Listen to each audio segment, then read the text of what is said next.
start. Today on our Docu deep dive, I have looked at Perfect Wife, the mysterious disappearance of Sherri Papini. Has anyone seen it?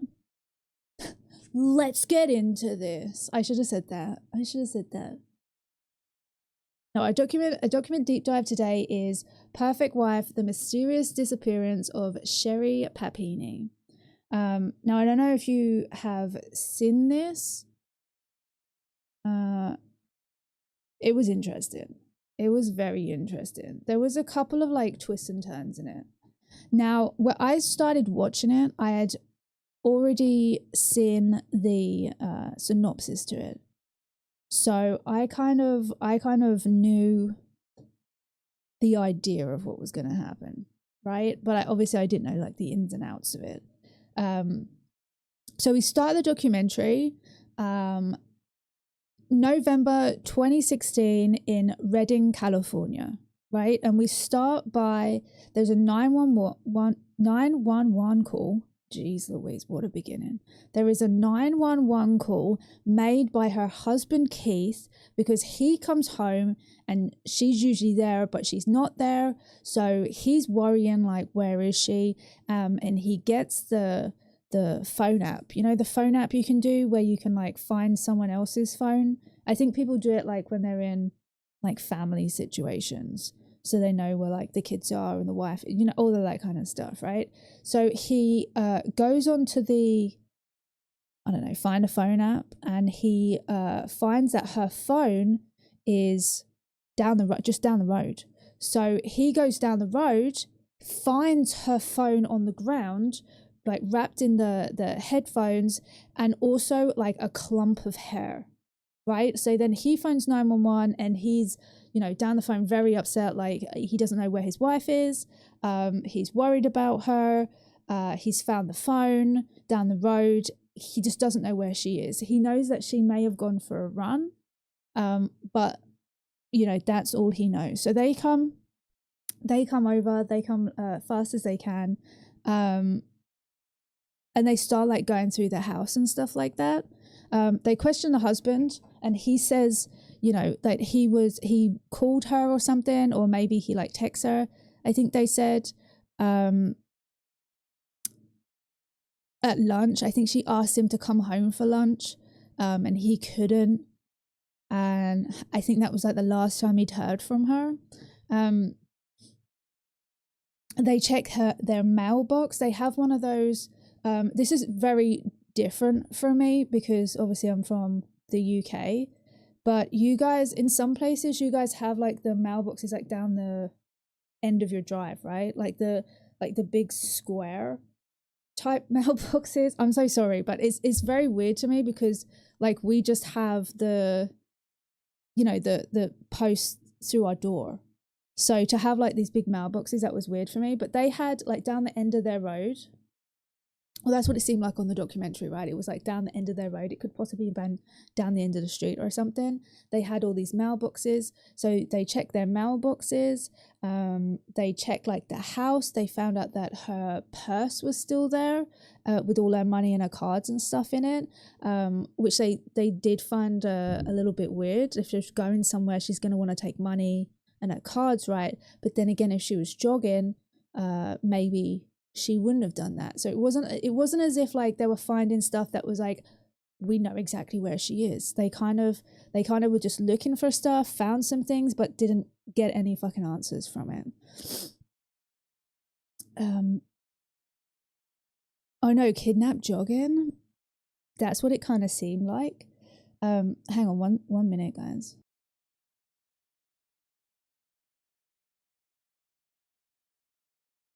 I'm so sorry. I thought I was gonna like sneeze or something. So sorry about that. Also, I got all my notes down on I think it's called LibreOffice, and it's so small, and I'm having like a hard time looking at it. But I'm like, if I make it any bigger, it's now then too big. You know what I mean? To like to read and to be scrolling every 5 seconds. So I'm trying to like scramble as I read. So I'm really sorry if it's coming off like very strangely. But I'm trying my best, so we're gonna get through it. Yeah, some neighborhoods or apartments. The area that she was in, it looked it looked partially rural, right? It looked like they had a house that had a huge amount of land, right? I mean, compared to the UK, maybe it's like a standard thing in that place, but it did look like it was more of a rural place rather than like a built up area. But we was only seeing certain things. I don't know what Redding, California kind of looks like all over, but it looked more rural than it did than being in like in a city or something like that. Also, her wedding ring was also left there. They spend the whole night looking for her, like friends, family, everyone's very upset. They go out, they're doing like the, you know, like the walk the line type thing where you just go around looking for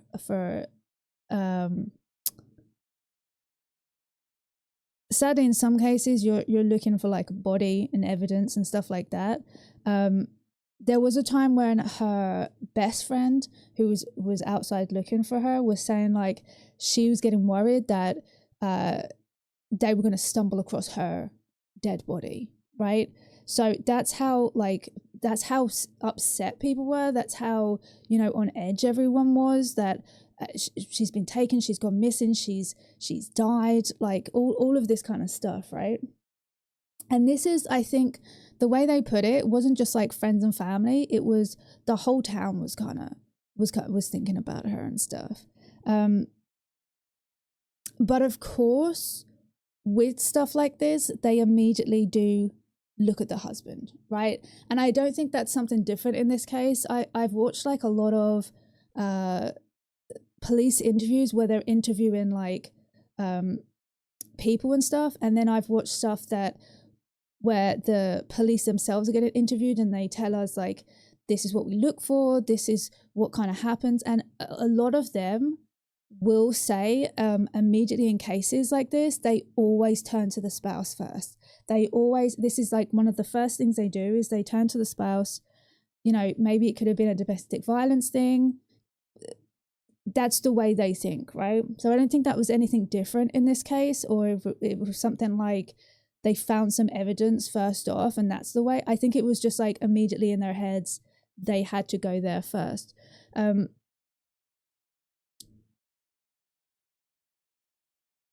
think because of this, this part of the documentary was kind of like aimed towards Keith, the husband, and they told us about how the police detectives, they went round and they was asking neighbors and stuff like that, like, do you have any information, and asking, you know, if they'd ever heard them arguing or like raised voices, or do you know of any kind of situations like that. And I wrote one of them down here. It said, the detective said, like, have you heard any screaming or yelling? And they responded, it was this old lady, or we only heard the audio, she sounded like an old lady. She said, in response to, have you heard any screaming or yelling? She said, yes, but not like he's killing her or nothing, just arguments. So that was interesting to be like, just to get that little bit in like the whole of the things that they said. But then again, like I said, I think they were going along that track of like, well, now we're going to look at the husband, right? So one guy also, they're going around the neighbors asking, one of the guys also says that Keith just gives him a creepy feeling. They went up to the neighbors and one guy was like, I don't know, that Keith, he's just creepy. Which is a weird thing to say because we already know what Keith looks like and how Keith is, because Keith is I mean, he's not in the documentary being interviewed, but we've seen him. Do you know what I mean? So it's a weird thing to say because we can see that he doesn't look creepy, but then we do like interviews and stuff, and I guess I'll get to it in a minute. but a wild thing to say, just like he just is creepy. So I've decided he must be kind of guilty, or at least guilty enough for me to tell the police that he is creepy. You know what I mean? Statistically, the most common assailant, yeah, unfortunately, yeah, it is, yeah. We're just about to say the statistics mean it's most likely someone they know within the household. Exactly. I forgot to mention at the beginning as well that this is about a happily married woman who is a mother as well. She's nicknamed Supermom by the people that know her, and she gets kidnapped. I think that's a big thing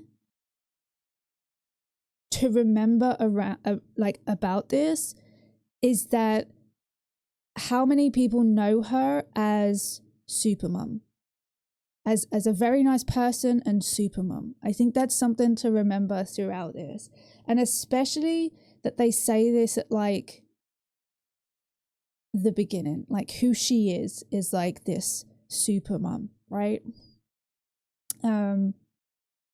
And obviously that how many people, like friends and family, go running to help find her and stuff. So that you feel like that kind of says something about her, right? And then the first things we hear is about, you know, Keith and how apparently he's creepy, and apparently they do scream and shout a lot, and that the police are looking at him first, right? So not a very good outlook at first for Keith. Then they speak with the best friend of Sherri. Now this is in the documentary, right? So sometimes I'm going to say like she's going to get interviewed, and I'll say by the police or by the documentary, because obviously there's like the documentary type interviews, and then there's going to be cuts to when the police detectives sit down and talk to them and stuff.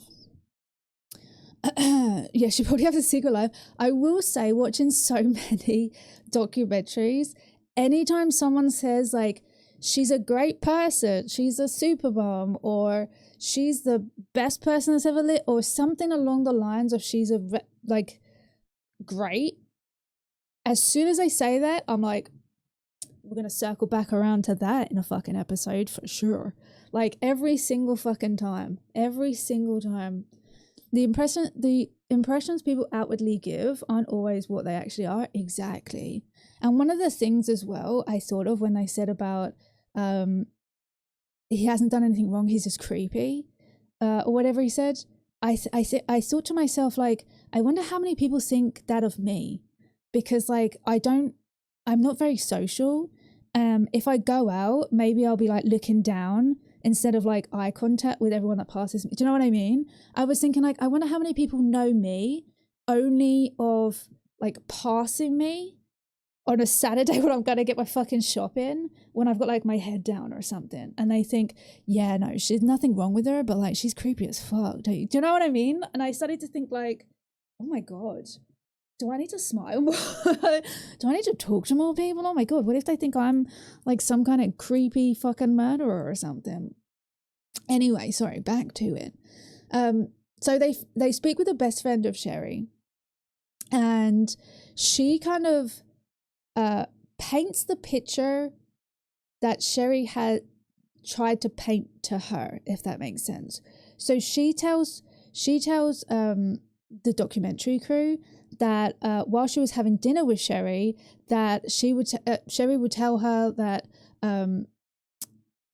Keith, her husband, has told her that if Sherri ever tries to leave him, he'd kill her, right?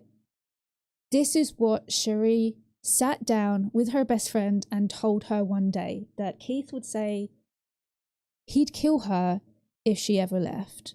Chop me up into little pieces and put me in the backyard. The best friend says, to the documentary, not to Sherri herself, that she'd never seen that side of him. And she also states that Sherri can be a bit dramatic and exaggerative. about her stories and stuff. So then it's kind of like, oh, okay, well then that's interesting. She also mentions that Keith hit her at one time and the whole of the side of her face was bruised. But then the documentary kind of cuts to Keith being interviewed by the police, where he's talking about an incident where they were playing Wii, and I'm not quite sure what the game was, but he ends up by mistake putting his arm out and he hits Sherri in like the eye or something like that. And the police say to him, is there anyone that can corroborate that story? And he says yes. He gives a name of someone. They were at that person's house. They call the people, and that the people say the exact same story. They say it was an accident that hit them by the Wii. It was the Keith was in the right kind of thing. But I will say, if you do watch the documentary, it's not exactly stated if that's the same story. Like if the best friend is talking about that exact time, unless I missed something, it might be a different time, and then, you know, he could do. But I mean, I'm sure that they did the right research into it, and they know, and maybe we just didn't get the whole story on the thing, or maybe I missed something. But I was thinking at the time, like, are we definitely sure that's the same story? But it also kind of does fit into the what the best friend said about she exaggerates or she's more dramatic or whatever with her stories. Anyway, it also goes to show that maybe Keith is the truth. We don't know yet. Best friend having an affair with the husband. Also, maybe I should also say if we do like a true crime one, not that anyone's done anything yet, but like, I mean, I just want to make it known. There are victims in this. I don't want us to be like, let's have a laugh and a joke about certain things. We need to remember that there are like victims. You know what I mean? I know I laugh quite a bit at certain things, but I think maybe I need myself to realize that there are victims in this. So I wish I could just make stories up like this and then like not do true crime stuff. I'm sure people who think that about me, they've never spoken to me. Then they speak to me and realize just more weird and creepy. I love that. They're like, oh, we thought you were like bad creepy. No, you're just weird. I like that. I like that a lot.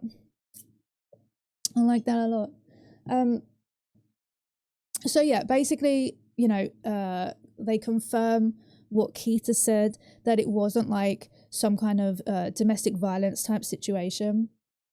It was, you know, just an accident that happened while playing the Wii. The best friend also notes that Sherri also told her that he wanted someone who was at home, like a housewife, to do all the stuff, to look after the children. They have 2 children that are like, I don't know, toddler age. I'm so sorry, I'm bad with like what children look like at what age, but like toddler children. And that he wanted her to like stay at home, be a housewife type, do all the stuff, the home stuff, like washing up, laundry, care for the kids. But he also wanted her to work and to provide half the bills as well. But I mean, at this stage, I have no idea, because the best friend's like, here's a story she told, but also she's very dramatic and she exaggerates everything. I'm going to tell you some more stories that she told me. I don't know if they're true or not. And it feels very strange to have a type of friendship where you can't believe the stuff that she's saying. It feels very strange to me. I mean, obviously she's talking about certain specific things, like maybe she didn't lie about anything else and it was just these certain specific things that they mention in the documentary.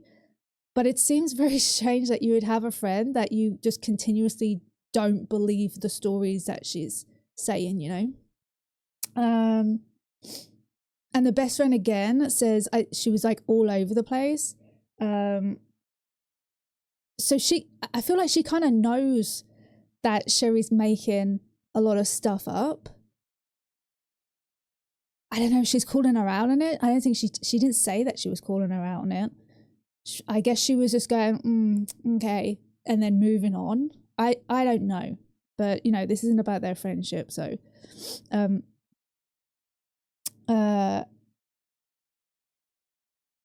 Keith also talks to the police about how when they get into arguments, she is very loud and she's very physical. Like, she likes to push him and stuff like that. And he starts talking about an incident where Keith finds messages on Sherri's phone about with another guy. He says a cute guy, and because of that, they have a big argument. But it was very close to like when they got married. They didn't have a prenup, so he decides instead of like breaking up the marriage, he decided to get a post-nuptial, which I didn't even know was a thing. Post-nuptial agreement. I didn't even know that was a thing that you could get like after you were married. So because he got that, from then on, their financials had to be like separate.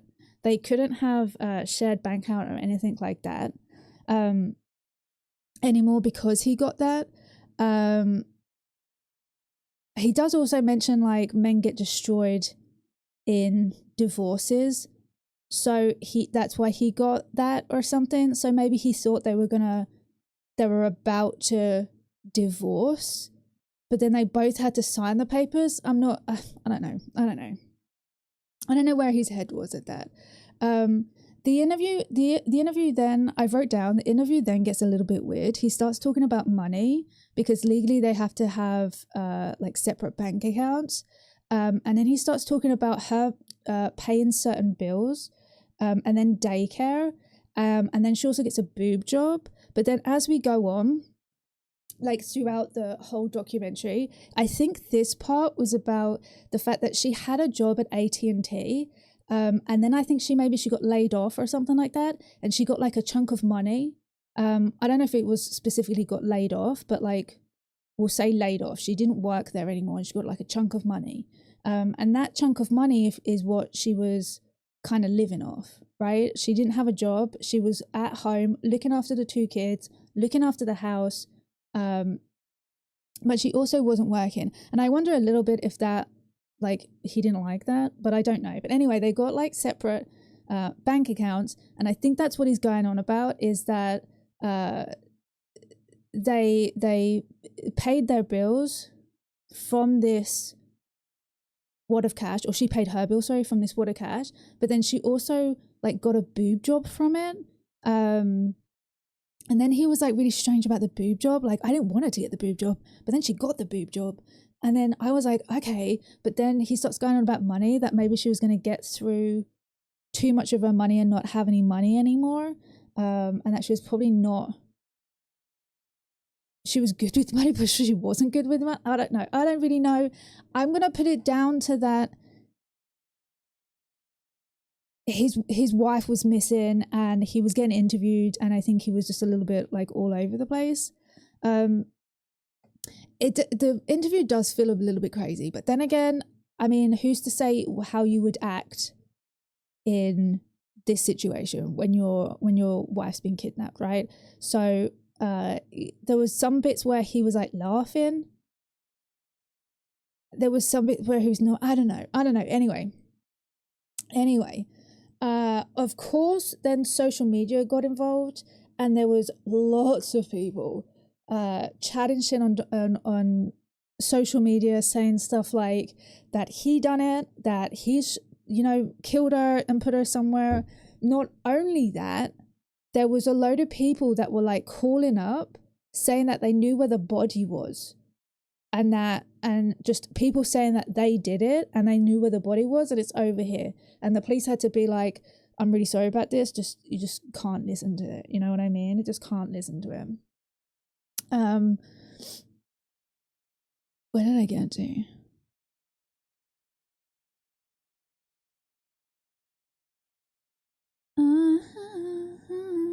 the internet sleuth. There was other internet sleuths that come out. I'm going to talk about that a little bit further down. But my God, I just want to also mention how much I hate internet sleuths. I hate them. You've had a friend like that before. I eventually couldn't take the constant line. I won't be able to either, because what do you know is true? What is it? What part of it do you know is true? You know what I mean? Sounds like a little bit of a dick. I feel like he does come across as that in the beginning. I will say though that it does change. Don't get married if you're worried about a divorce. I think maybe it was in like the heat of the moment.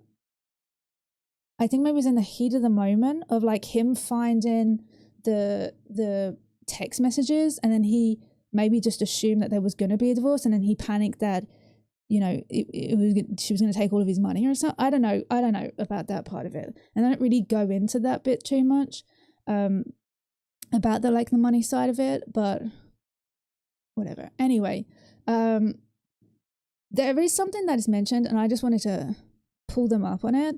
One of the reporters on TV, when they're talking about Sherri, and they're, you know, like breaking news, like she's gone missing on all the different networks and stuff like that. One of the reporters says, in this day and age, when it's very hard to go missing without a trace, and as soon as she said it, I was like, no, it's not. It's like, it's very easy to go missing without a trace. Like, what? And I just wanted to pull the person off on that, not like specifically point at them, but as soon as she said it, I was like, that's very much not true. Like, it's very easy to go missing. Like, I know the assumption is on her part that because we have social media and there's like cameras everywhere and all of this stuff, but like, it is incredibly easy to be taken, to go missing. Like, it is incredibly easy. So it's a weird thing for her to say. Anyway, I just wanted to pull her up on it. There is a part that this is now 3 days missing. I went 3 days. I'm 3 days. I know how to count, I promise. 3 days missing. Keith is getting interviewed, and they say to him, we're going to get you to take a lie detector test. There's a part here that I'm like, I'm pretty sure they just lied to him. But I don't know if maybe they're allowed to lie. I don't know what the situation is here, but I'm pretty sure the detectives lied to him, and they said something like, the lie detector can't decipher between a big lie and a little lie, but all it can tell us is that you are lying. And I am pretty sure that is not true. I am pretty sure that is not what happens with the lie detector test. They are allowed to lie? Okay, then that makes sense. Because I was like, are they just allowed to lie like that?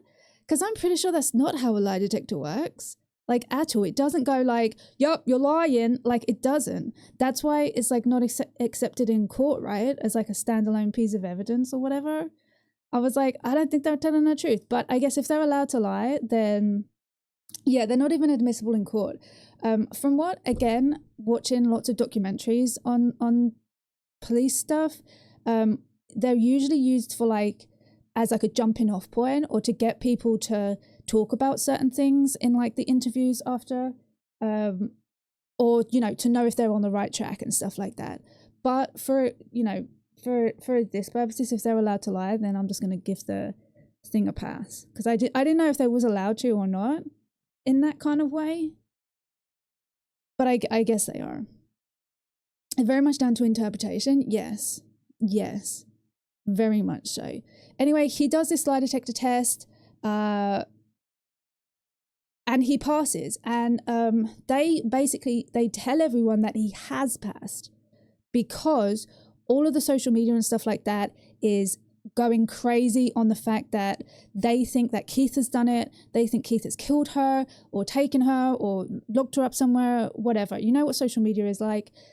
They were going crazy on and pointing fingers at Keith. So the police detectives decided to just be open. They don't usually do this, but just be open and say that they have cleared Keith.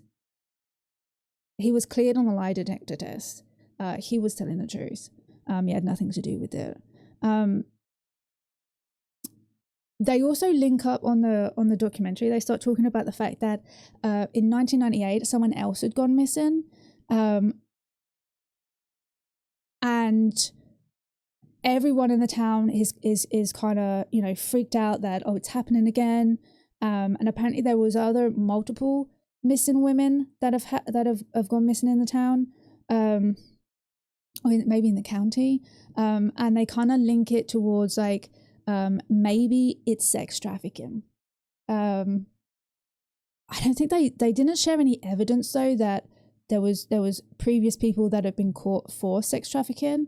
So I'm not quite sure if it was the news just saying like it could be sex trafficking, it could be this thing, and just like, you know, like whipping up a frenzy kind of thing, or if there was actually like some people that had been taken and sex trafficked and stuff like that. Then these three guys come on. They're all sat around a table, the three of them. They get interviewed by the documentary, and they start saying about how they went to look for Sherri, right?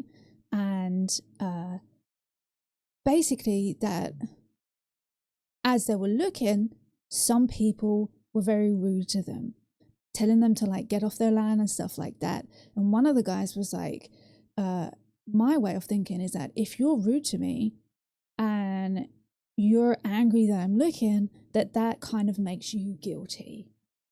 And kind of implied that they used some very heavy-handed tactics to either shut them up or like to find out more information and stuff. And then the other guy comes on, another guy that was sat around. He was the one that was introduced as like the mentor to Keith, and he comes on and kind of basically says anything more colorful than that, I don't think we should.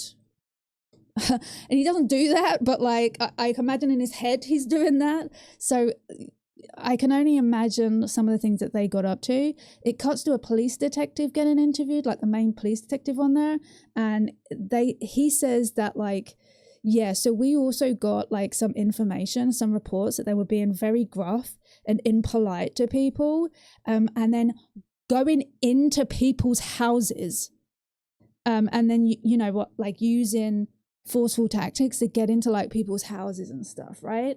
So this is how I think they're trying to show us like the kind of mentality of like, mentality might not be the right word, but like the where people's heads were when this was going on, when you know, it was announced that she was kidnapped. It was announced she was kidnapped from the area. Keith's nothing to do with it, so you know, it's someone else has come in, taken their friend, their family member, just a person in their town, and it could happen to anyone. So you know, people are on high alert. They're perhaps not thinking through some of the things that they're doing, but it's up there, right? Landed are free to shoot people on your stolen land. That is true. There's also some talk of like childhood trauma and stuff like that. Some like alcohol and drug abuse from their parents. It doesn't really sound, the sister doesn't really make it sound like it was a nice environment to grow up in. Plus, when she was 16, she left home. She went to go and live somewhere else. She ran away.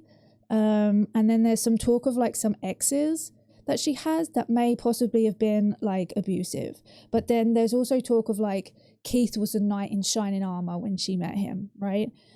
Keith was very different from the other guys, and he was very nice guy, knight in shining armor.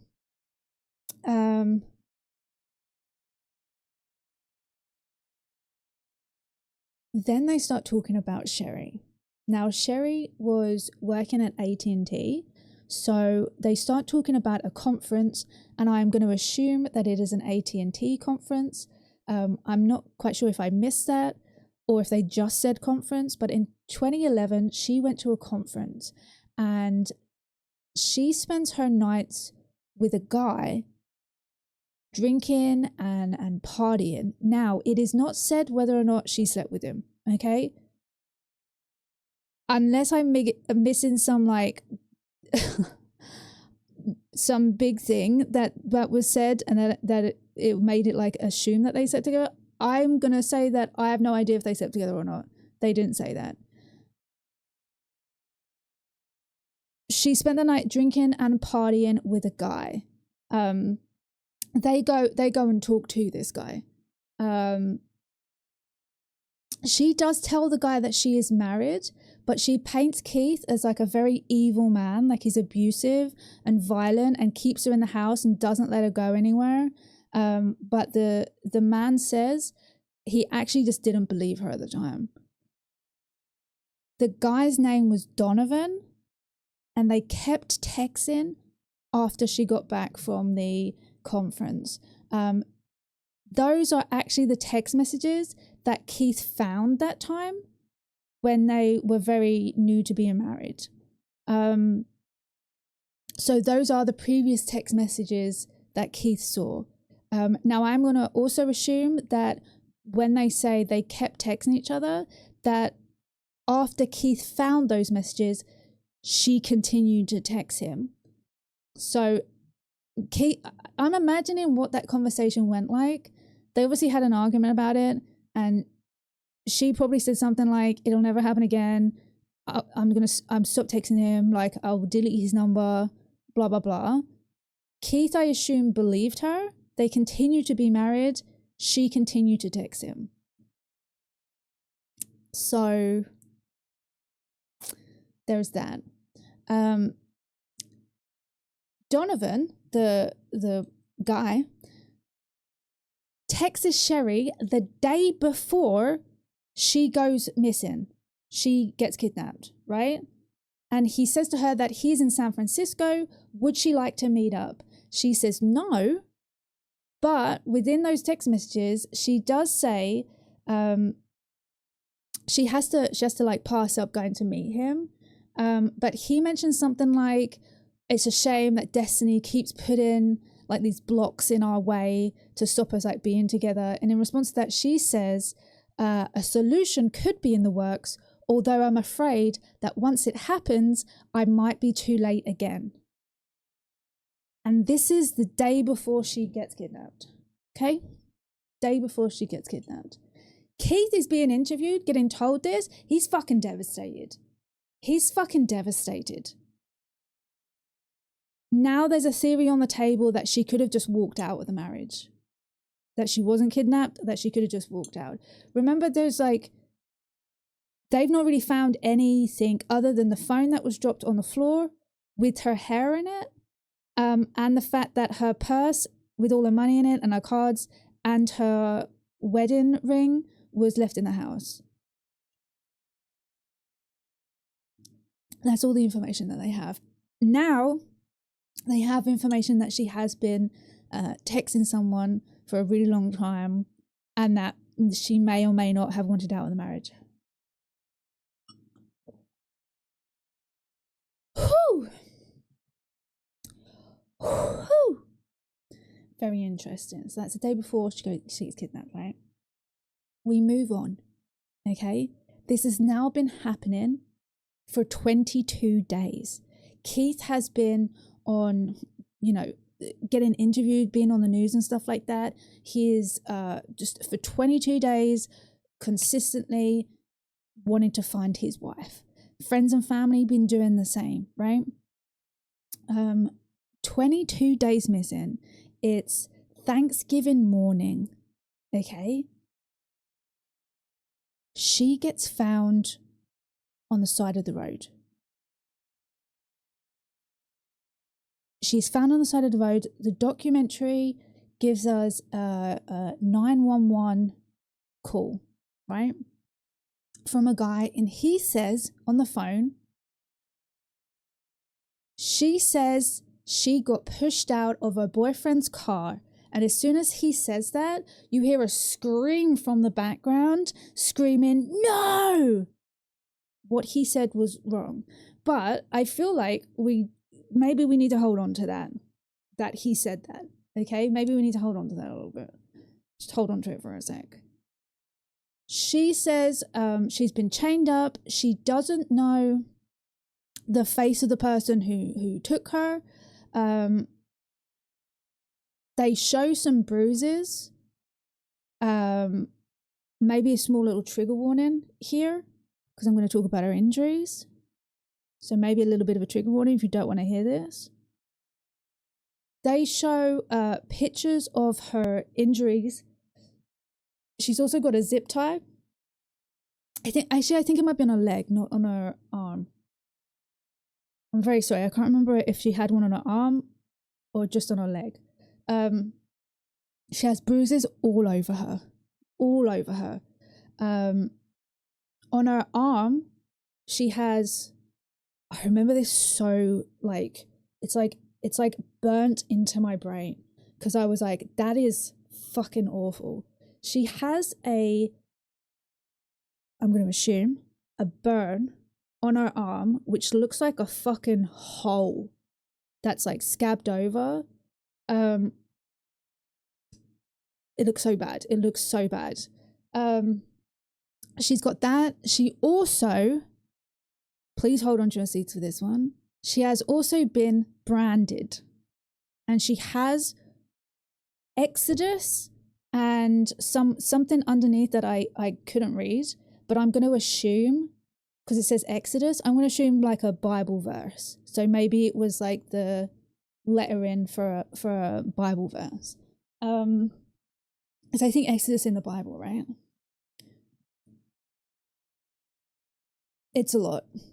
Honestly, it's a lot. She is fucked up. She's got like a broken nose or a fractured nose.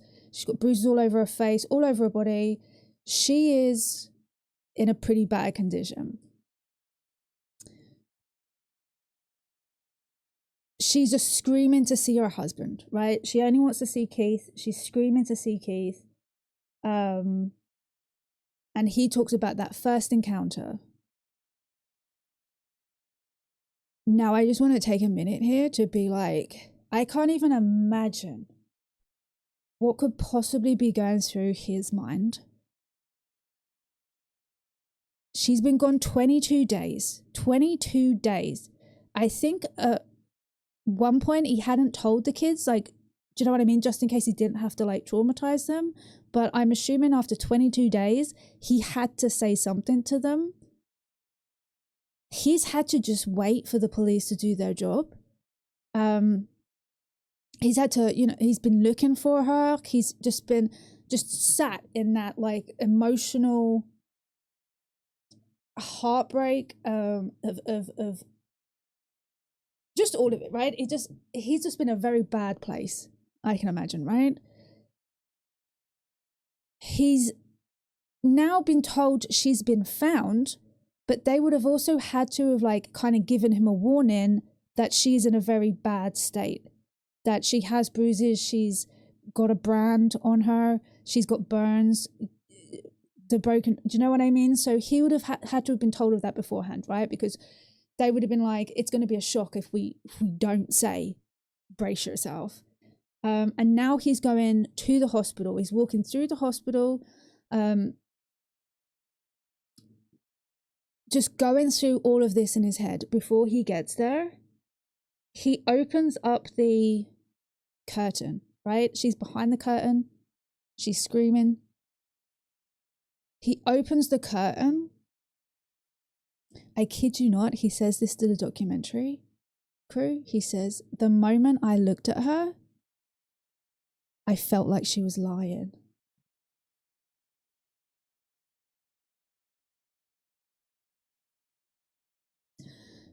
Episode 2 starts.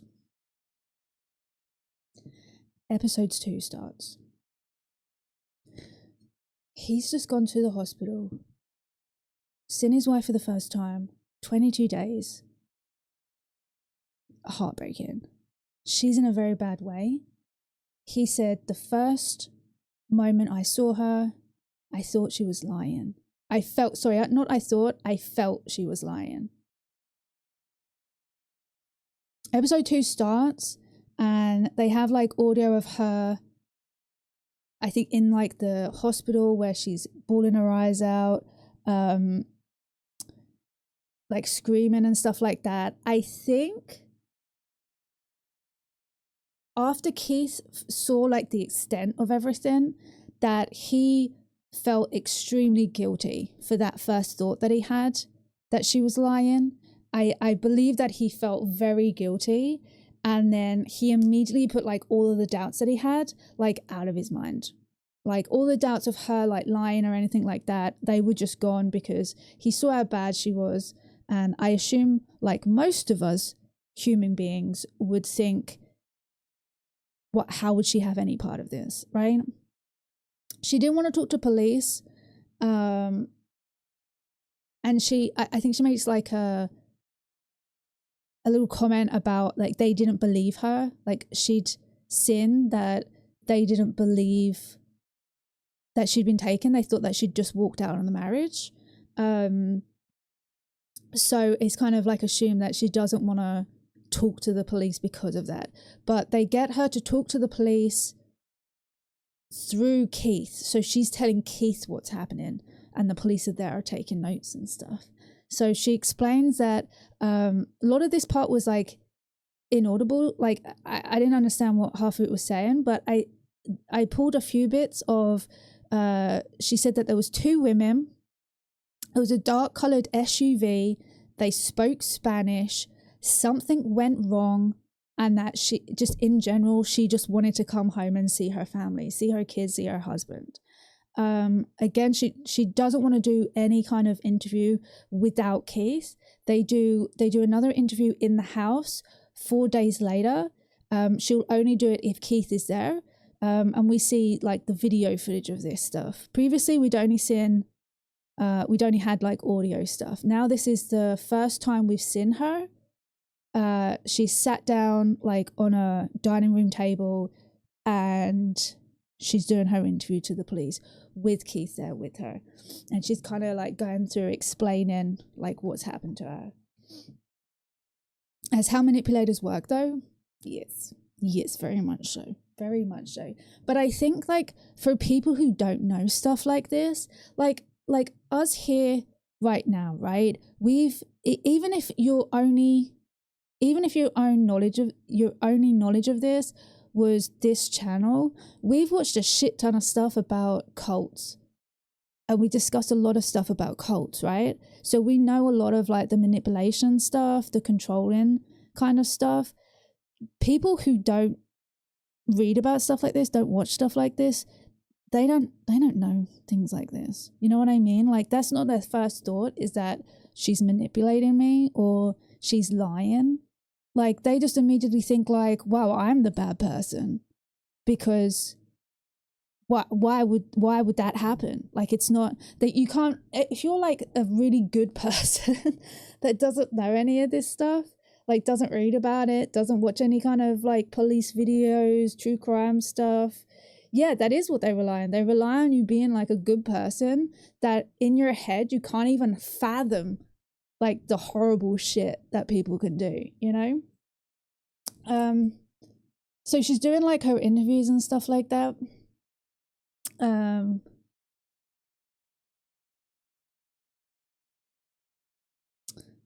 It's extreme. I get not thinking about it. Yeah. It's also like before I used to watch like cult stuff and like true crime stuff. I would say even now, like I've watched all of that stuff, I can watch a true crime documentary and like something will happen and I'll be like, I didn't even know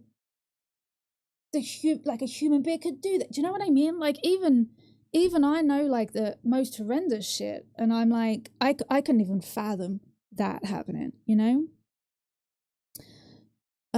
You can't relate to how someone would be that way because it's not natural human nature.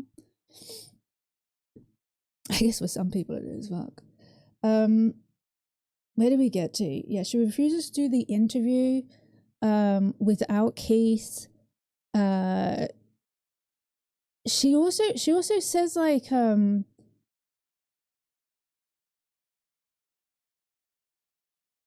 I think Keith feels guilty that he didn't come home for lunch. but I think like she also mentions that. I feel like I wish I'd wrote better notes on this part, because I feel like in the interview, they sit down to do like the interview in the house, and I swear that she says like, I wonder what would have happened if like Keith had have come home for lunch or something like that. And I just feel like that was also, I didn't think about it at the time, but like that was also like a little dig, a like little manipulation there of like, God, I wonder like how it would have differed, you know, would I have been taken? Do you know what I mean?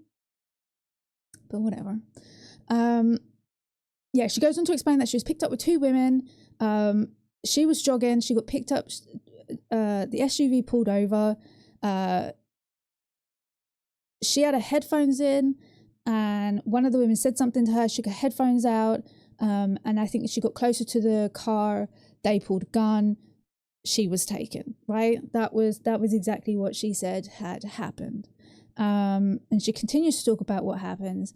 And later on, we also know that within these like interviews, when she's talking about it, Keith is really good at helping her explain the places that the place that she was kept, and in details and stuff. And he was doing like drawings of the places that she was kept. At one stage, they did like a shoebox so that they could really get into like the details to get all the evidence to give to the police to help them like get who done it.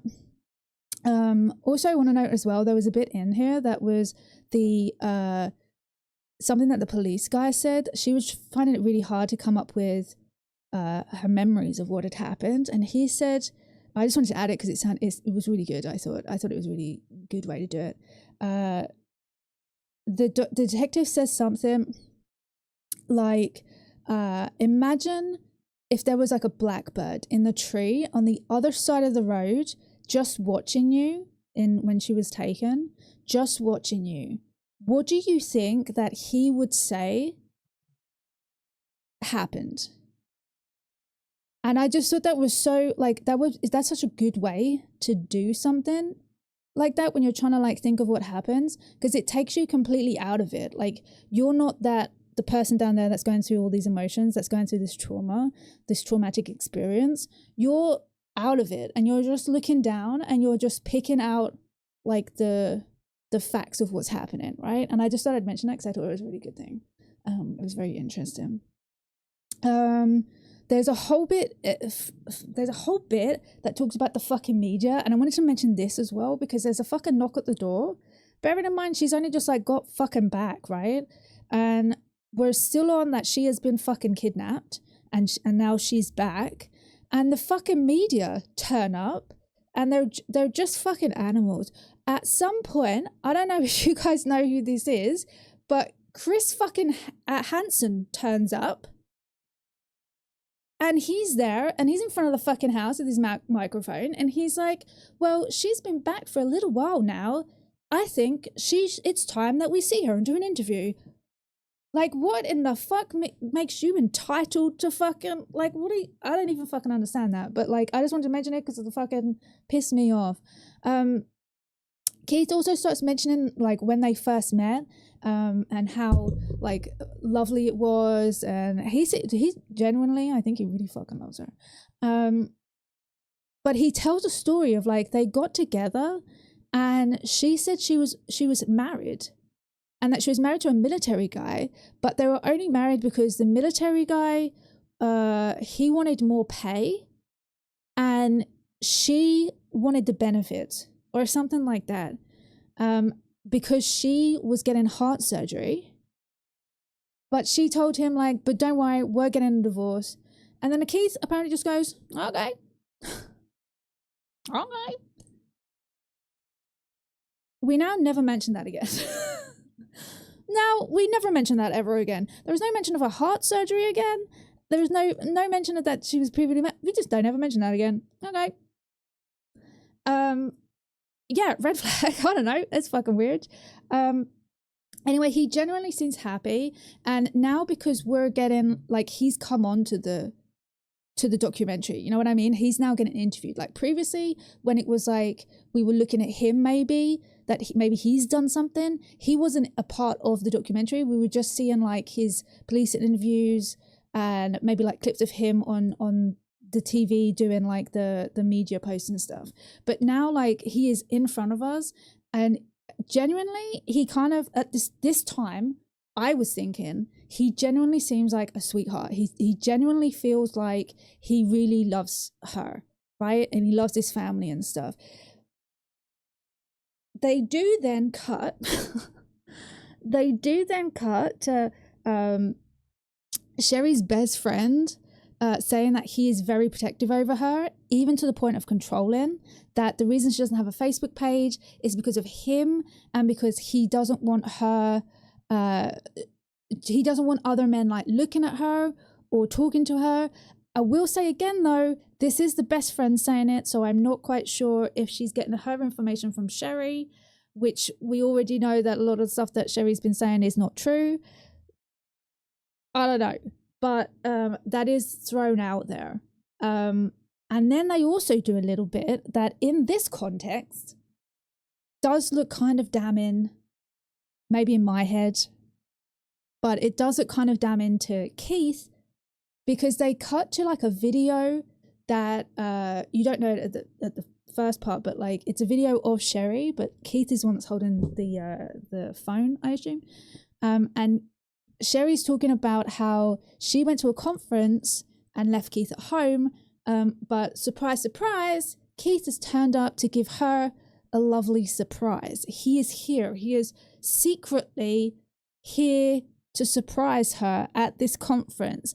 I will note back, last time she was at a conference, she did party with a guy and tell him that her husband was super violent and abusive. Anyway, we're now back in the car. So in this context, like, it does kind of seem that Keith is a little bit controlling, but I will say I have never seen a relationship get better after they've stayed together after someone cheats, right? There's always going to be that.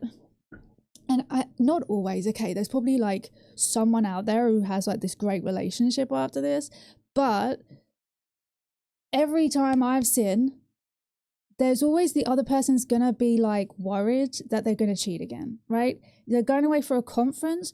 A conference is where she found the guy that she was texting, right? So of course then he's gonna be like, oh no, what if she goes to this conference, she meets another guy, or she meets up with that same guy, or so.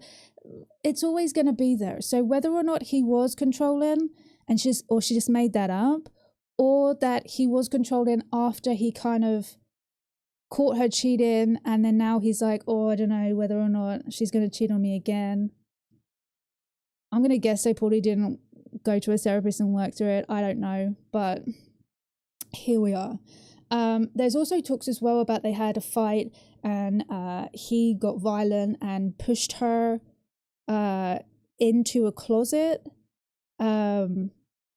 She says she was just defending herself by picking up like a photo frame to defend herself against Keith, who was being violent at the time. He says that she just threw a fucking photo frame at me. The best friend also says that she was told that Keith was violent in this situation and threw her into the closet. But when questioned by the documentary people, the best friend said that she believes about like the fight was about the other guys, but she doesn't believe that Keith would put hands on her. So, I mean, again, it's not to say that like he wasn't controlling, and that still is abuse, right? Like controlling and stuff, that still is abuse. He doesn't have to put his hands on her to be abusive, but we've also got to take into consideration that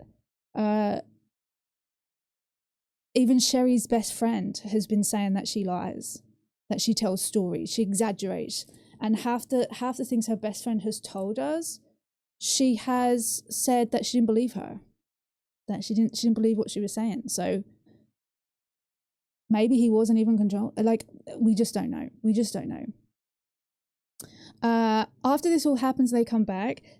Keith and Sherri decide to go to therapy together to talk through everything that's happened. And the therapist suggests that Sherri writes a book about everything that happened when she was kidnapped. She writes this book and she calls it 21 Days. I also want to interject here what she names the people that her captors, what she names them. She calls the older lady Smegma.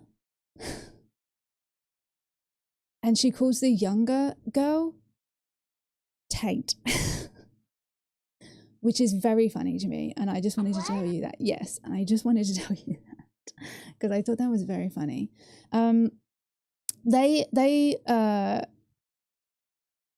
She also mentions that the older woman, she said to the older woman while she was being like tortured, she said to the older woman, the police are going to come and find me soon. And then the older woman laughed and said, one of your buyers is a policeman or something like that. And that could also then circle back to why she didn't want to talk to the police. Yeah, it could do that. We'll say that. So she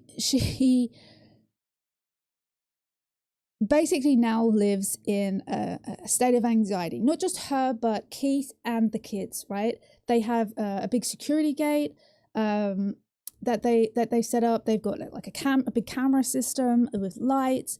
They have all the lights on in their house, even when they're sleeping, because she wakes up with like night terrors. She has nightmares that like she wakes up screaming. There's also a point where Keith's aunt talks about how they had a gathering that she came to, and she refused to eat the black beans there because she said that her captors had served her that to eat, like cold black beans. So she refused to eat that. Not only that, but a lot of like Hispanic foods and stuff like that. She couldn't really deal with anything to do with the Hispanic culture, she said. That would like trigger her. Anyone with dark or curly hair, Hispanic people in general apparently would trigger her. Loud noises or like doors closing, and Keith showed us like just a door closing, like just a standard, like you just push the door closed. He said like even that would like trigger her. Mailboxes. Also her food, she only trusted Keith or the sister to cook her food, and that was only if she was like right next to them, because she said that the captors would like poison her food and stuff like that. So she would need to watch her food being made, and again only from Keith or the sister. This bit was a little bit crazy to listen to. It's not graphic or anything like that. It will be coming though. They had a gathering at their house, Keith and Sherri, of their friends and family, and she wanted to know everyone's story when they found out that she was alive. So they put up one of these videos that was, I can't remember exactly who they said, but when one of the people find out, she calls out to someone who's like outside gardening, and she's like, they found Sherri. And then that person's like, oh my God. And it was like a very happy moment. So they showed that video, and apparently like they called everyone round, or I guess, Sherri did, to basically have those stories. And then they discussed what happened to Sherri while she was gone, and what happened with the friends and family while she was gone, like what they did to find her. And Keith notes about how she looked like, oh wow, you did all this stuff for me type of look. And Keith says the whole thing was just very awkward. which I can't even imagine that situation. Do you know what I mean? I imagine probably other people were just like, just happy to tell her all of it. But like, I can imagine being Keith just sat there being like, this is a weird thing to do.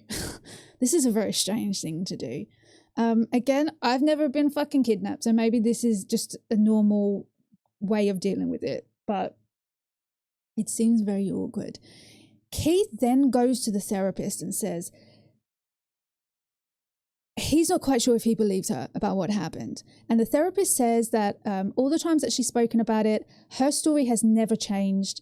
And also, like, look at her body. She is bruised, she is damaged, she is, broken.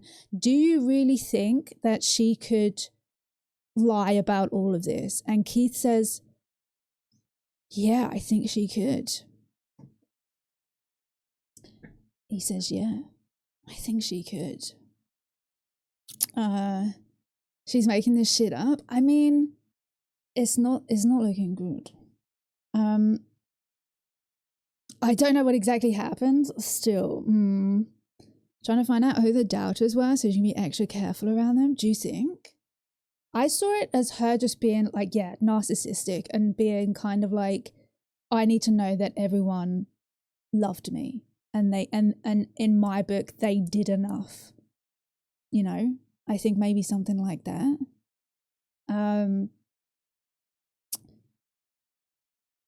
He talks about a story that she tells. She has 2 scars on her back.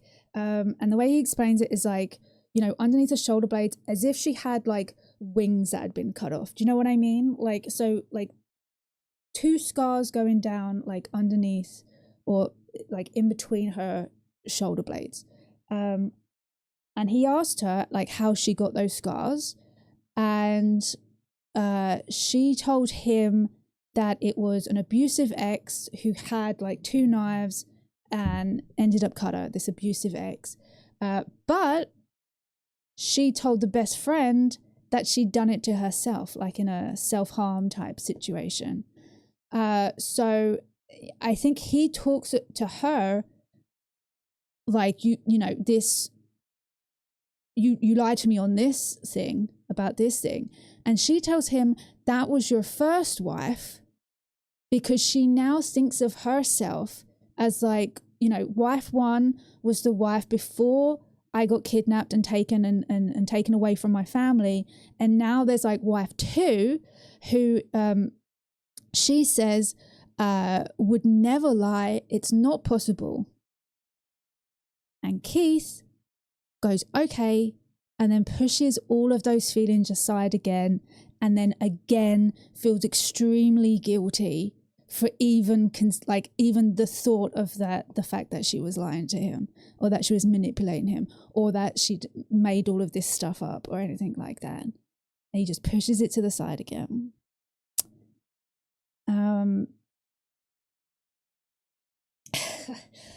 I told you this one's like you want to help. I feel like, right? I feel like you watch this documentary and you're seeing Keith and you keep seeing Keith be like, and I thought she was lying, and you're like, all right, yes, okay. And then all of a sudden he'd be like, and then I felt extremely guilty and I thought, how could she lie about it? Do you know what I mean? And you're like, please, Keith, oh my God, please. Listen, we don't know what happened in their marriage, okay? This is one documentary. It's a very slight insight into their lives.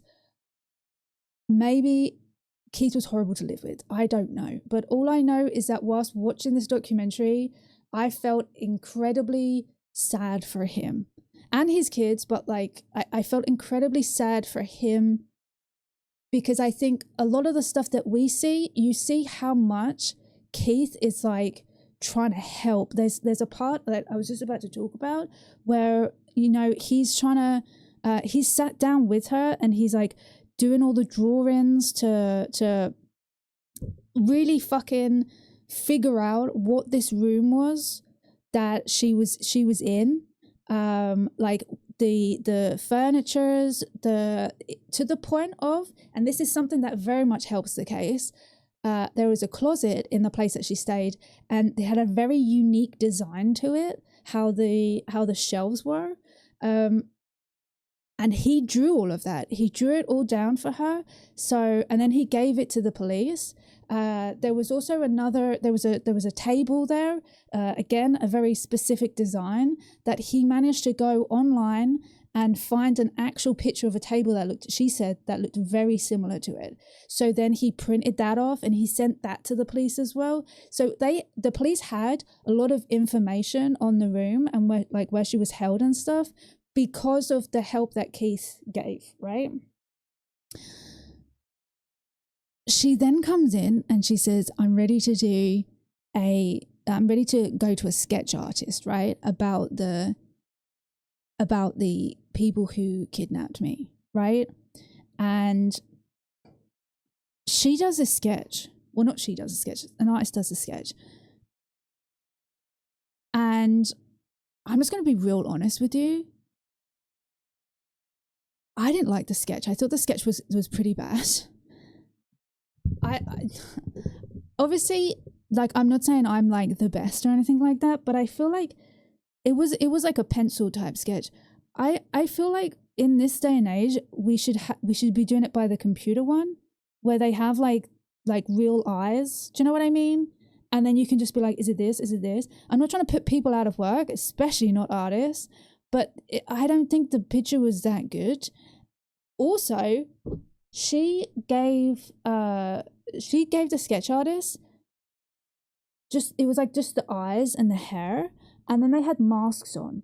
So the only thing they had was like these like just standard looking eyes, and then one of them had very thin eyebrows, and one of them had like fat eyebrows, right? And that was it. Like, I think maybe one of them had like straight hair, and the other one, it was like curly a little bit. I don't like the pictures, but anyway, we'll move on from that. They sent those sketches out and said that they were, Hispanic women. What do you think happens when you do that into a town where their county had a 25% Hispanic community? Like, what do you think happens? You send out I would say it doesn't really, you can't really tell anybody through the picture that was drawn. People on social media, that's what fucking happens. People on social media started just being like, they gave like one, they showed one comment or one post that was like, I wonder if these people did it. And it was just like 3 different Hispanic people. Like, so obviously people around the town were already on high alert, and now on even higher alert, and probably looking at like the Hispanic community. Are they the people that took her? You know what I mean? Like, so this probably started some shit in this fucking town. 2020 comes. The evidence has been looked at again, right? Remember, this happened in 2016. It's now 2020. They had DNA, but they didn't have any matches to it.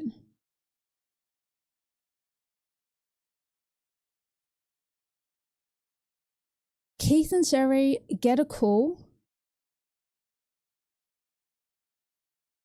Keith and Sherri get a call that they should come in to the FBI offices, right?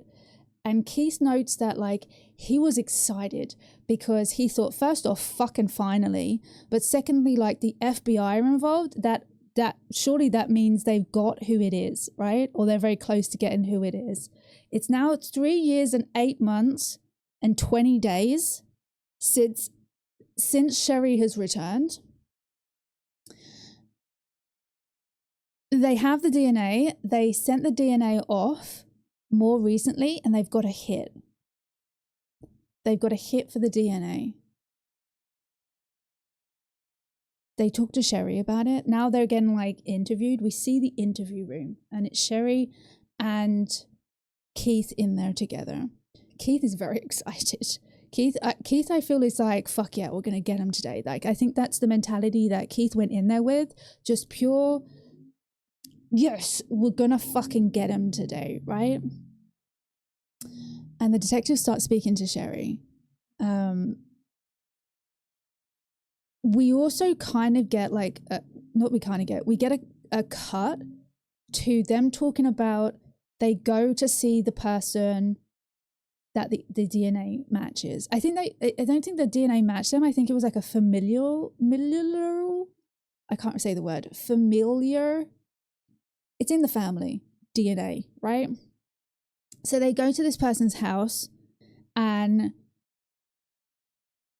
through like a situation where this person's like bird gets free and they run off to get it, they say, yes, you can go in the house and you can search my house. And then they go off and they try and find this bird with the other detective. The detective looks around the house. He comes back out. He looks at the other detective and he says, this is the place.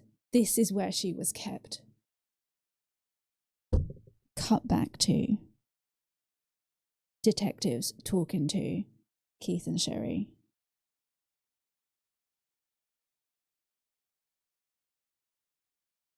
They show them the pictures of the closet. They're showing again like the pictures that Keith has given to them, like the drawings and stuff like that. They show a picture of a table, which is also very similar to the table that Keith had found on the internet. That was what Sherri had told him that the table looked like. Again, they showed a picture of the closet, and Keith was like, that's it. Like, that's exactly what I drew. Like you said, it's got this, it had like shelving, and then like through the shelving, there was like a coil type thing. And Keith was like, it was just really strange, right? Because like, it's a very strange design of a closet. So like, there's not going to be loads of closets that are like that. And then she sees it. She's like, it's like it, but it's like, it's not exactly it type of thing, right?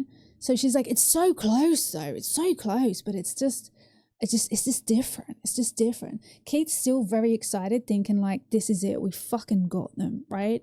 That's what he's thinking. And then the detective starts talking again, and he says, yeah, so listen, the DNA took us to a guy, not a girl like you said, not a woman like you said. It took us to a man. And it also took us to a car, not an SUV like you said. And then Keith's like shaking his head a little bit. And then the detective is like, so we just want to like know what happened. And he also says like there was a lot of like media on this case and it kind of blew up. And I'm going to assume that he says that to kind of like suggest to her that like, oh, I don't know, maybe this whole thing happened, it just got out of hand and you didn't realize. And maybe now you want to like come forward and tell us exactly what happened, right? He doesn't say all of that, but like I think maybe that's why he mentioned the media blowing up or something. And he's just like, just come clean kind of thing. And he also says like, so we're going to need to talk to you. Whether you want Keith here to do that or not is up to you. Do you want to do it just us, or do you want Keith to be here? And at this point, like, I think it's this point that she does like this kind of slow, like, turn to Keith, and I swear to God, I'm watching it and she does this slow turn and I'm like, that is a crazy thing to do. I feel like that's like a very movie thing to do like just a slow turn towards him.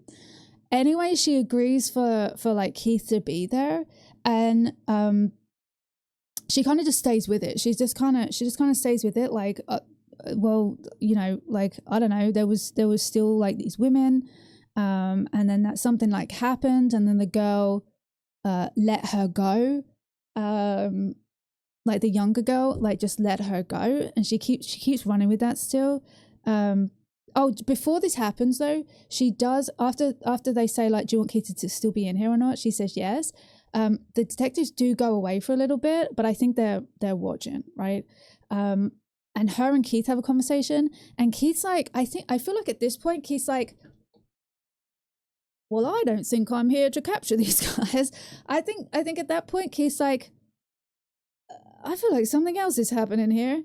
And he's saying to her, like, just say what happened. Like, just tell us, like, what happened here.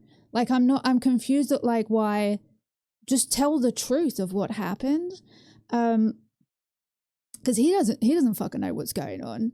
She's saying that basically she doesn't want to, because she doesn't want the younger of the kidnappers to get in trouble, because she is the one that eventually let her out, and she's played the younger one as kind of like, she didn't want to torture me the whole time. It was the older one, and she tried to stop her doing it, and also she might have killed the other one, and then she put me in the car, and then she let me go. So she's kind of played the younger one as a unwilling kind of victim as well, I guess, of this kidnapping. So she keeps on saying like, I don't want her to get in trouble, I don't want her to get caught, and blah blah blah. And Keith's like, just fucking tell the truth, like, what the fuck. He just definitely doesn't know what's going on or whatever like that. Like I said, I do feel like he slowly has that, oh, I don't think she's been truthful thing come back at the forefront of his head, instead of like pushing it away. The detective comes back in. She's fucking crying her eyes out. The detective says to the crew, like to the documentary crew, I think I should have probably told Keith what was going to happen before he got here. Like, as a friend, I should have warned Keith that I was about to ruin his life in 1 minute. And then again, she's saying like, I don't want the kidnapper to get in trouble and stuff. And the detective says, the DNA that we found belongs to James Reyes. And Keith says, your ex? What? Your ex-boyfriend?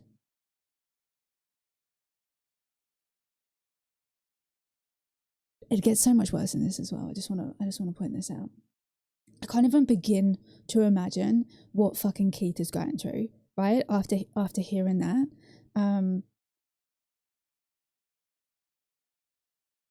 They cut to a previous interview with James Reyes. It's just audio. I don't think we see James Reyes as like an older, from an older picture of when she was younger, when he was younger. But he's not in the documentary, I don't think, and we only hear his interview bits from audio. We don't see him being interviewed. They talk to James Reyes, and we hear James say, to be honest, I didn't kidnap her. She was just like a friend in need.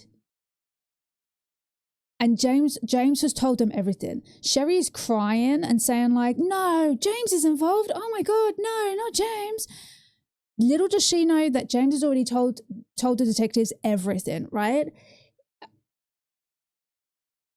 She called him to come and pick her up. Said that she wants to get away from her husband, and he come and picked her up.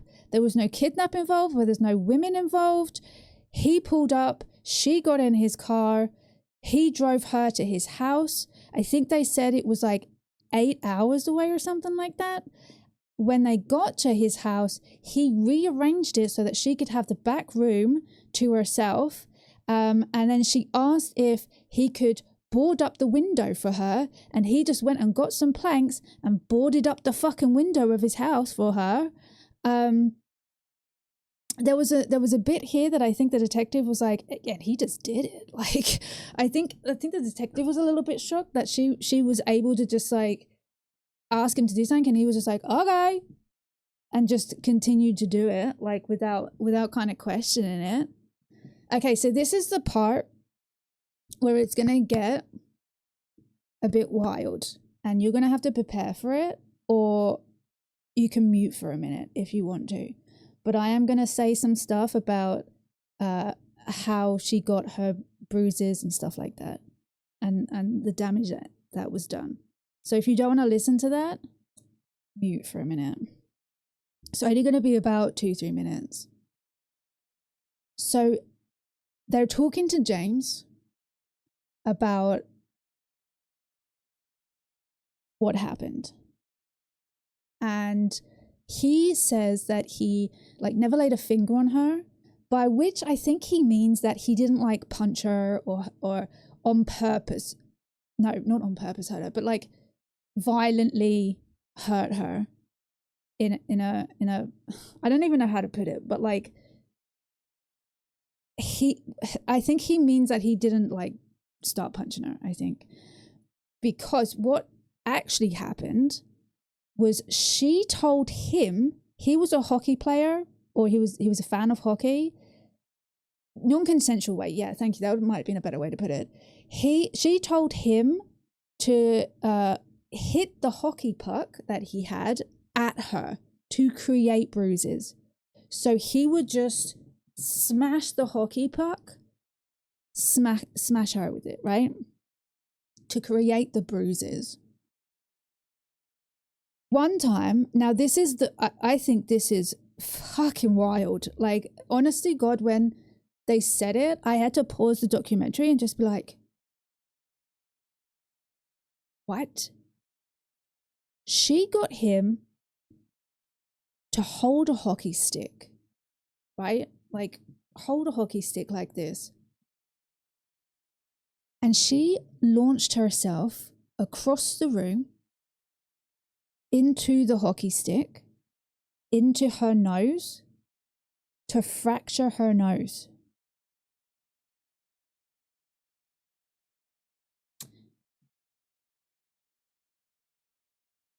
I don't even know what goes on in a person's mind that you could physically do that. I feel like I would run, and then at the last moment I would just flinch, like without, like I think my body would just flinch, like without me wanting to do it. Like it would just do it, and I would just protect my. I don't understand how that is possible, right? This next one's not that better. The branding. They asked James how the branding happened. And he says she told him to go to like Home Depot or something and get a wood burning tool. Do you know the ones that are like the pens? And then you can do wood burning and do like pictures and stuff like that. He goes and buys one of those. Bearing in mind, he's also gone and bought like all of the zip ties and all of those other things that she needed to prove she'd been kidnapped. They get the wood burning tool, and she asks him to do the branding on her back, to write Exodus and whatever the other things were. Now, when I tell you, this brand was like this big. Maybe possibly bigger. I'll say maybe like this big, right? On her back.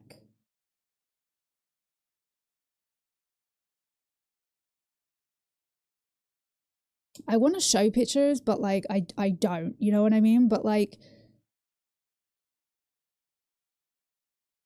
it looked like it was very well done, to the point where when I first saw it, I thought it must have been like, you know when they do like cattle brands where they have like the metal shaped like that? I thought it was like that. Like someone just had like an Exodus brand and just fucking like stuck it on her back like that. But to now hear that same brand that I was looking at was done by just someone holding the fucking wood burning tool on her fucking back, that's fucking crazy. Not only that, and the detective makes the same comment. They said to him, like, she just asked you to do that and you did it, and he said yes. And the detective's like, I tell you what, I got some best friends, but I don't know any of them that would fucking drag a fucking wood burning tool to make a brand on my fucking back if I asked them to do it. And I was like, that is fucking crazy. That's a fucking crazy thing to do. James does it. James fucking does it. I don't fucking know. She also limits her eating to make it seem like she's being starved. She has like one banana, and she also does damage to herself while he's away from the house as well. So he doesn't do all the damage on her. He comes home at some stage and he says like she'd have been working away all day kind of thing, doing damage on herself. I don't even know. I don't even know. And then one day she just says, all right, I'm going home now. And James is like, oh, okay. Also to note here, I think I noted it a little bit further on, but also to note here that she was watching Keith and stuff and everyone on the TV whilst this was all happening. So all of his news stuff, like things on social media, friends and family that were also doing like interviews and stuff. She was watching all of that while she was at James's house. She was watching all of that. She knew what was happening. She knew what they were saying. She knew everything. She knew it all. So 22 days, she says to James, I want to go home. Not like, I want to go home now. No, she just went, right, I'm off now. We're going home. So she gets in the car. He gets in the car. She chains herself up. She like the zip ties and stuff like that.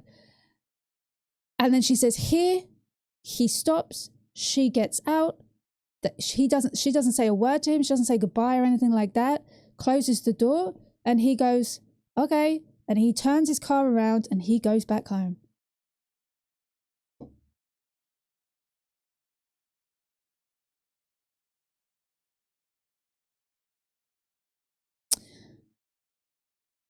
The detective says to Sherri, we know everything.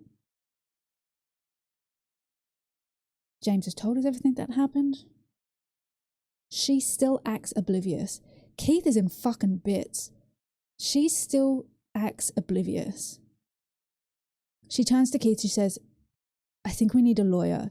Keith moves his fucking chair away from her. Like, she says, I think we need a lawyer. And Keith's like this, moving his fucking chair away.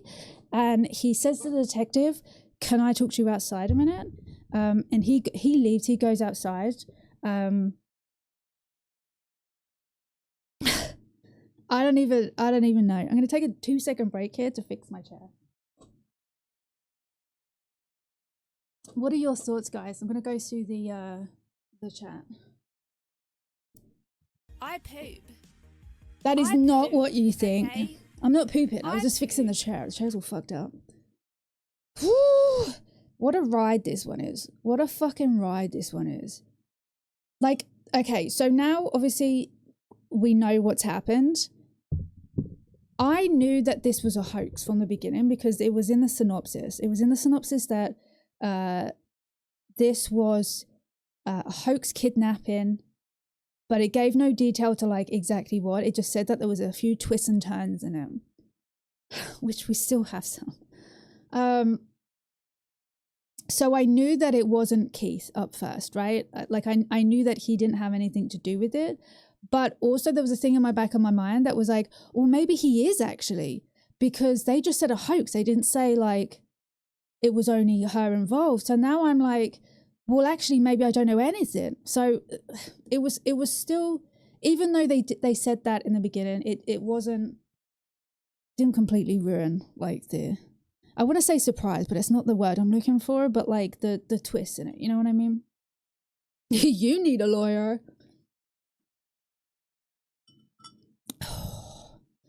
Some people do brands instead of tattoos. I don't understand it, but yeah. I've seen people do that. Oh, I guess yeah. No, I was thinking of that other thing where they cut your skin out. What's that? Scarification. I was thinking of scarification, not branding. Does branding stick around though? Because wouldn't it just be there until the scar heals? To the scab comes off or something? Or I guess it would probably scar you if it's like a bad enough burn, I guess. I don't know why in my head I thought of scarification first. I saw someone doing that to someone and I almost vomited. Do what you want with your body. That's your choice. That is your choice. I just meant like I looked at it and I was like, oh, I can't. Oh, I can't. Oh. I will say though, looking at people's scarifications afterwards, it does look good. It does look good. It's just not for me. This is not for me. It looks real good though, after. Not obviously while it's happening. She was committed to it. She already had done pretty large marks of self-harm on her back. I mean, I guess. There is in a minute something they at the end of this, Keith talks about like books and stuff that she has, and one of them being, he mentions Gone Girl, and I was like, that is 100% what I was thinking of when the documentary got to the part of like her harming herself. I was immediately thinking of like Gone Girl, because I was like, this all fits the same kind of thing. But we'll talk about that in a minute. So we need to go to a psych ward and get the shit figured out. She's 100%, she needs fucking therapy. Like, I don't know what it is that's happened to her that's put her down this track, but it is wild and she needs help for it. Very much so. I think I did hear about this case vaguely. Yeah, it's from like the what is it, Pinnacle? What, like the end of it? It was like 2024. I think this came out in 2024. I think this documentary. No, the skin never heals with the burn scar. Oh, that's gonna be a long time. Oh no, fuck that though. I had friends who did scarification. No, it scars because you burn enough skin layers. I will say, I do have like a couple of burns from like the oven, and you're right, my burn is still there. Yeah, I got lots of burns on my hand from fucking taking stuff out of the oven too quick and just fucking burning myself. All right. Keith leaves the room. They talk a little bit more. The detectives talk a little bit more with Sherri. But she keeps sticking to it, right? Like she's not budging on like what actually happened.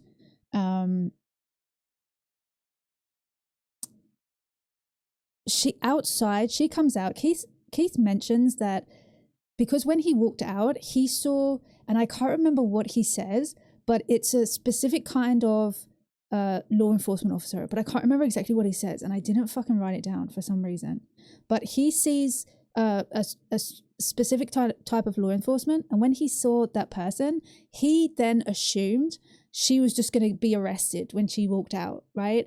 He thought that she was getting arrested right there and then, and she was going to go to prison. Like, that's what he thought. But they let her go. She comes out of the interview room,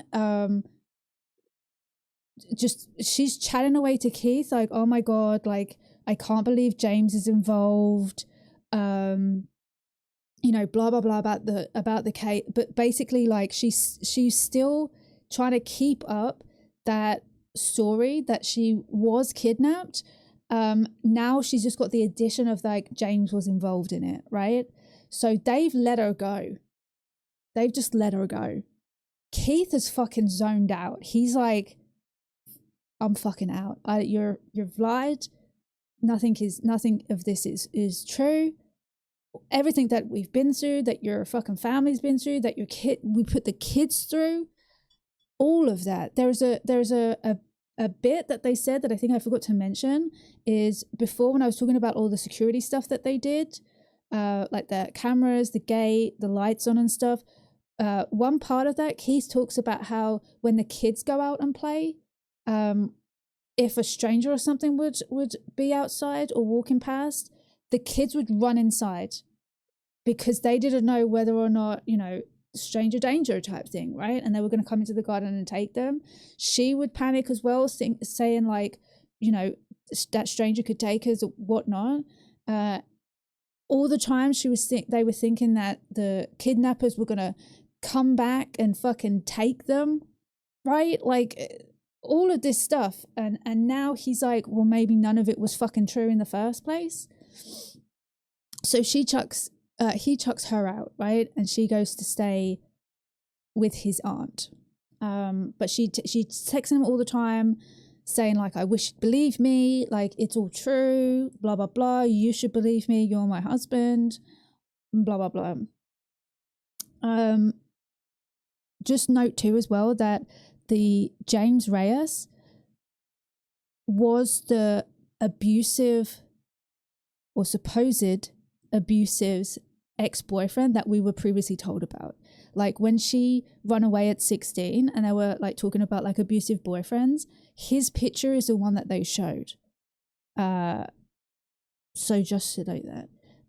She had also told Keith that he was abusive as well, because so when she was first kidnapped, Keith basically made, or they had like this room where, like in like police debriefing areas where they have like the board and they'll like write all the stuff up on the board that they know, they'll like put their pictures and stuff like that, like that kind of room.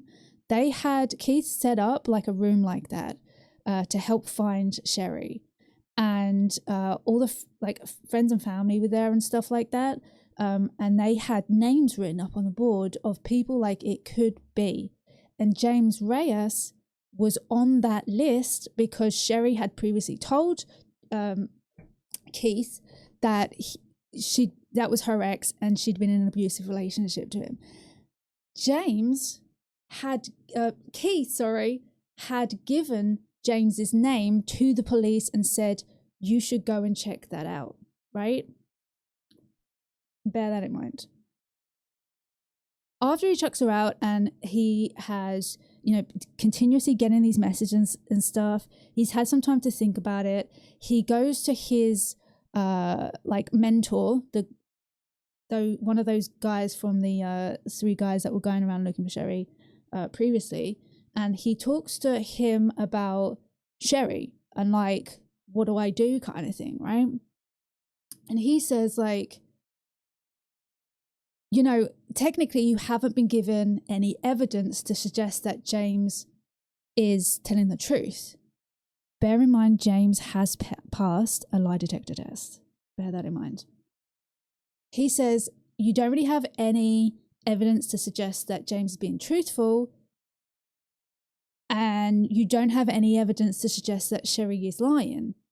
So maybe the police are just trying to pit you two against each other. I think Sherri said that, like they were just trying to pit them against each other. And he says something like, are you just going to throw your marriage away for something that you just don't have evidence for, or something like that.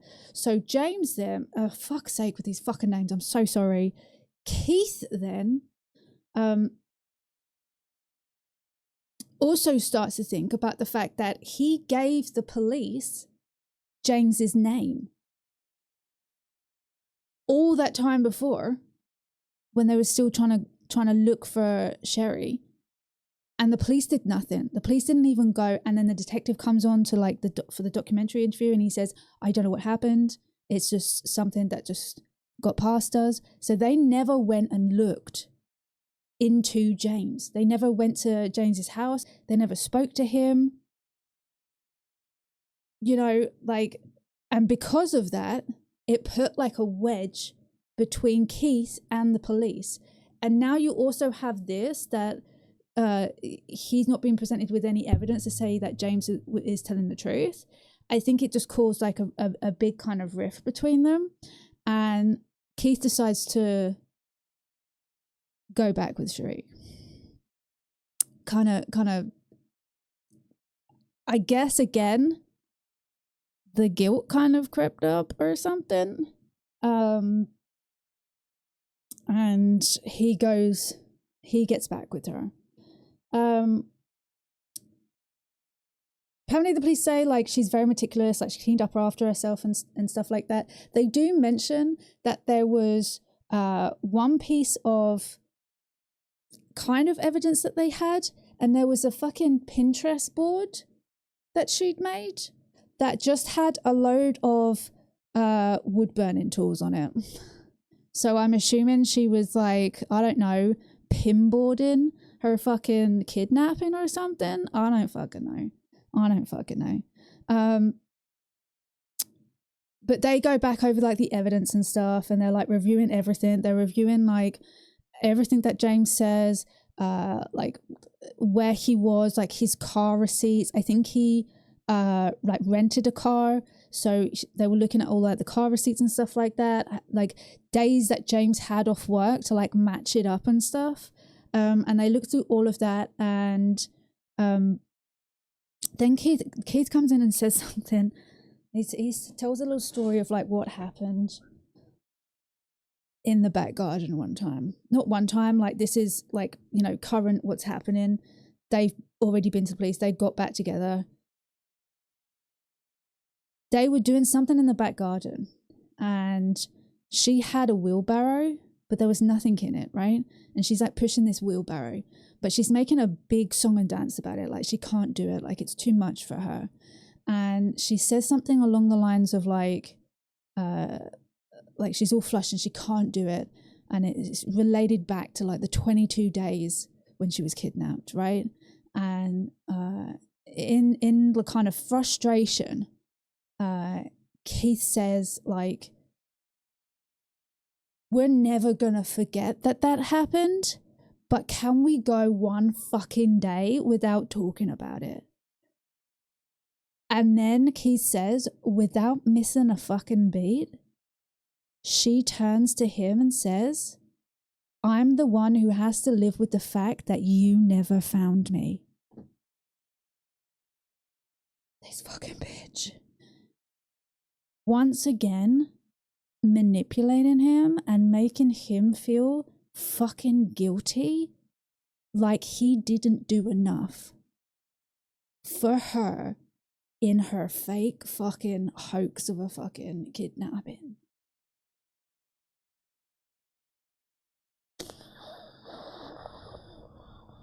Christ. 2022 comes around. 2022 comes around. This is what, 5 years? 5 years after it happened, right? The FBI think they have evidence that will get her, so they sit outside her house. They didn't want to do it at the house. I think it was probably to do with the kids. So they really wanted her to leave the house without the kids, but it turned out that she left the house with the kids. So they followed her. They followed her to, I think it was like a music school or something like that. She got out of the car. One of the FBI people went in and said, oh, is that your car outside? I think someone just like crashed into it. When she came out, they arrested her, right? She's screaming. She gives the phone to the son and says like, phone your dad. And then Keith gets a phone call from the music place saying, hey, I think your wife just got arrested. Can you come and pick up the kids? They're here. So now I just want to interject another added trauma for those poor children. watching their mother being taken. They've already had this trauma of that their mother was taken, their mother was kidnapped, and there was this whole thing, 22 days. Then their life got turned upside down. They had to completely change how there is at one point that they show a video of Sherri after she come back, and I think she's trying something like spicy or something, and she tries it and she's like, oh no, it's too spicy, and her child's there, the son's there, and he sees her doing this and he just bursts out crying because he thinks she's like in pain, but it's just like right there, you know what I mean, because he's just been pent up and he's just had all of this anxiety for so fucking long. Just one little thing and he was like, that fucking did it. And he just burst into fucking tears and she's like consoling him, but he's fucking crying. And I 100% don't believe it's just because he saw his mum going like this because the fucking thing that she tasted was too spicy. You know what I mean? That's, you know, pent up. Those kids need to be able to talk to someone because they're fucking traumatized. So this has happened. She's you know, imprisoned. 5 years. It took 5 fucking years. She could face up to 20 fucking years in prison. Not only that, but when she came back, she received some sort of victims fund. So they also were going to add fraud to the charge of that. The news basically tell everyone what happened. They say that she made it the fuck up. Everybody finds out that she made it the fuck up. There was no kidnap. There was no Hispanic women. There was all the bruises. She did that to her fucking self. Everybody finds out.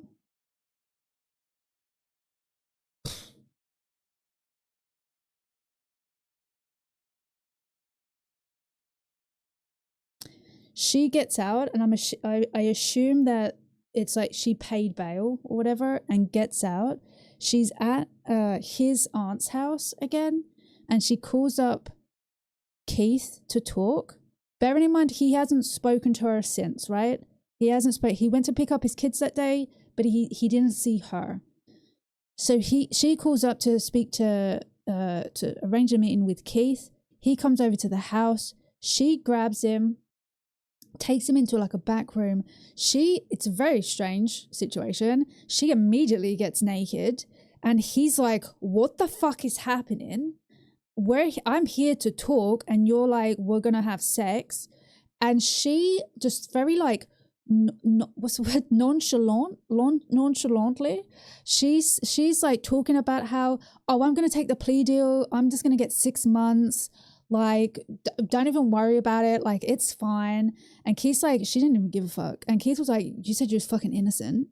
Like, what are you even talking about? You're going to take a plea deal. You said you was fucking innocent, right?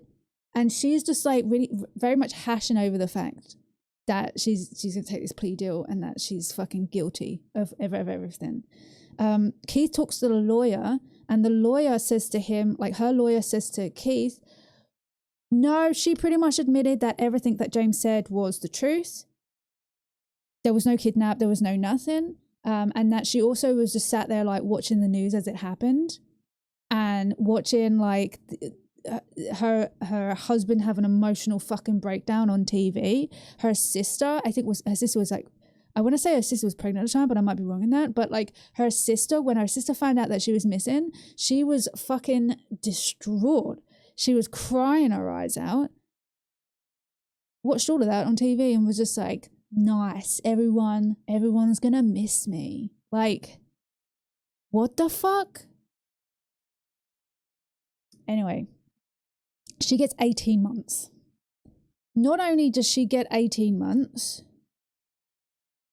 but she gets out after 10 fucking months. No one knows like why she did it. There's just no reason. There's just no reason being given. So we still don't know why she did it. Her sister says she might have felt like she wasn't getting enough attention at home maybe. So she did this so that she could get everyone's attention. The detective says maybe it was to do with money and she thought she was going to run out of money. So she wanted to get away. maybe possibly she just wanted to have the attention of her husband and to manipulate him more. I don't know. I don't know. Nobody knows. Not enough. Yeah, it's not. It doesn't feel enough, if I'm honest. Keith says, like, he goes. There's still also one other thing. There's one other little twist. I'm going to get to in a second.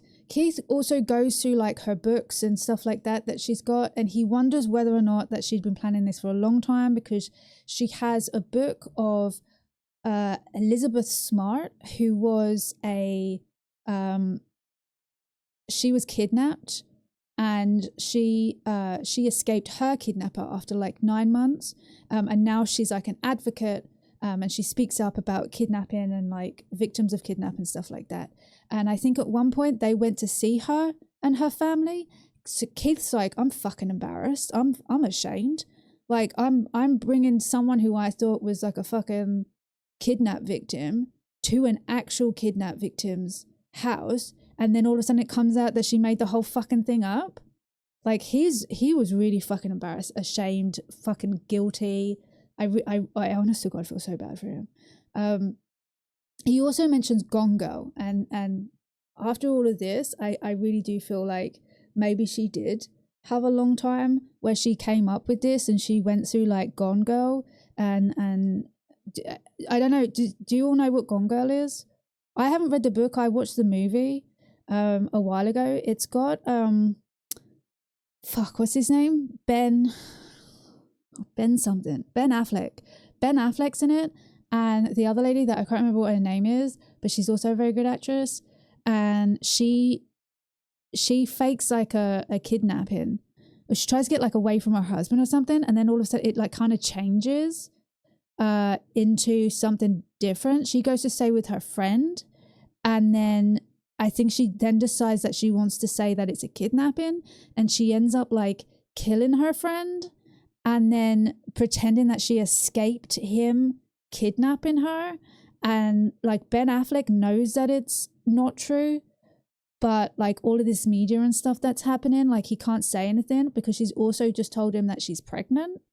And he's like, now I can't leave her because she's got a baby in her. And I need to go back and watch the movie again, but that's what I remember of it. And I think maybe like Keith just sat there thinking like he's been played over like a long time. You know what I mean? With all these books and stuff that she's had and been planning. The next little twist in it, this is the last thing. After this happens, she's like, I'm assuming that that the court case is happening. Keith's putting his kids to bed. And as he's putting his kids to bed, he mentions that he kind of like, he gets up and he's like, oh, like you know how you do if you're past fucking 30. I fucking sure do know. And then the daughter says, oh, noticing that he was in like pain, she says, why don't you do what mummy does when she's sick? And he's very confused, and he's like, what are you talking about? And the kid takes him into the bathroom, and she gets the rubbing alcohol. She gets a load of tissue that she scrunches up, and she pours the rubbing alcohol onto the tissue, and she starts fucking huffing the fucking rubbing alcohol, right? Keith is fucking gobsmacked, and he says, how often does mummy do this? And she says, we do it, as in like the kids, every time we're sick. And then there had to be like a whole forensic thing. I can't remember what they call it, forensic something. They had to go in and they had to talk to the kids. They had to do interviews with the kids. And it turns out that Sherri would get like a Ziploc bag, get a rag, drench the rag in rubbing alcohol, put it into the Ziploc bag with like a string or something around it, and put that around the kids' necks so that the fumes from the rubbing alcohol would make them sick. And then she would take them to the doctors. Like, I'm not sure if they're suggesting like Munchausen syndrome, but I'm pretty sure that's like the definition of it, right? Like, you make your child sick so you can like then take them to the doctors and be like, there's something wrong with them and whatnot. They don't say if they prosecuted with that, but I feel like they didn't, because I feel like she would have got more than 10 months. So I don't know if they just like didn't include that or what. I don't know what they did with that. But Keith is fucking destroyed at this point. He had no idea what was happening. And now he's just found out that his wife, for however many years, cycling back to the fact that everybody called her super mom, he has now just found out for probably years that she has been making his children sick so she could take them to the doctor. Munchausen's by proxy, yeah. It seems like she seems the type that would have done that, yeah. And I feel like maybe it was to get that title of like super mom. Like, look how good I am. I'm taking my kids to the doctors when they're sick, and like they're always in tip-top shape. Like, do you know what I mean? Something like that. I haven't read that much on Munchausen syndrome, or Munchausen's by proxy. I haven't read too much about it, but I have heard it's something so that they like rely on you and stuff.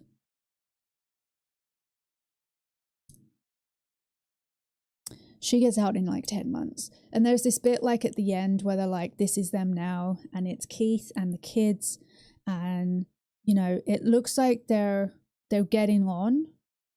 You know what I mean? But I do truly believe there's probably so much trauma there that they're probably all still in therapy.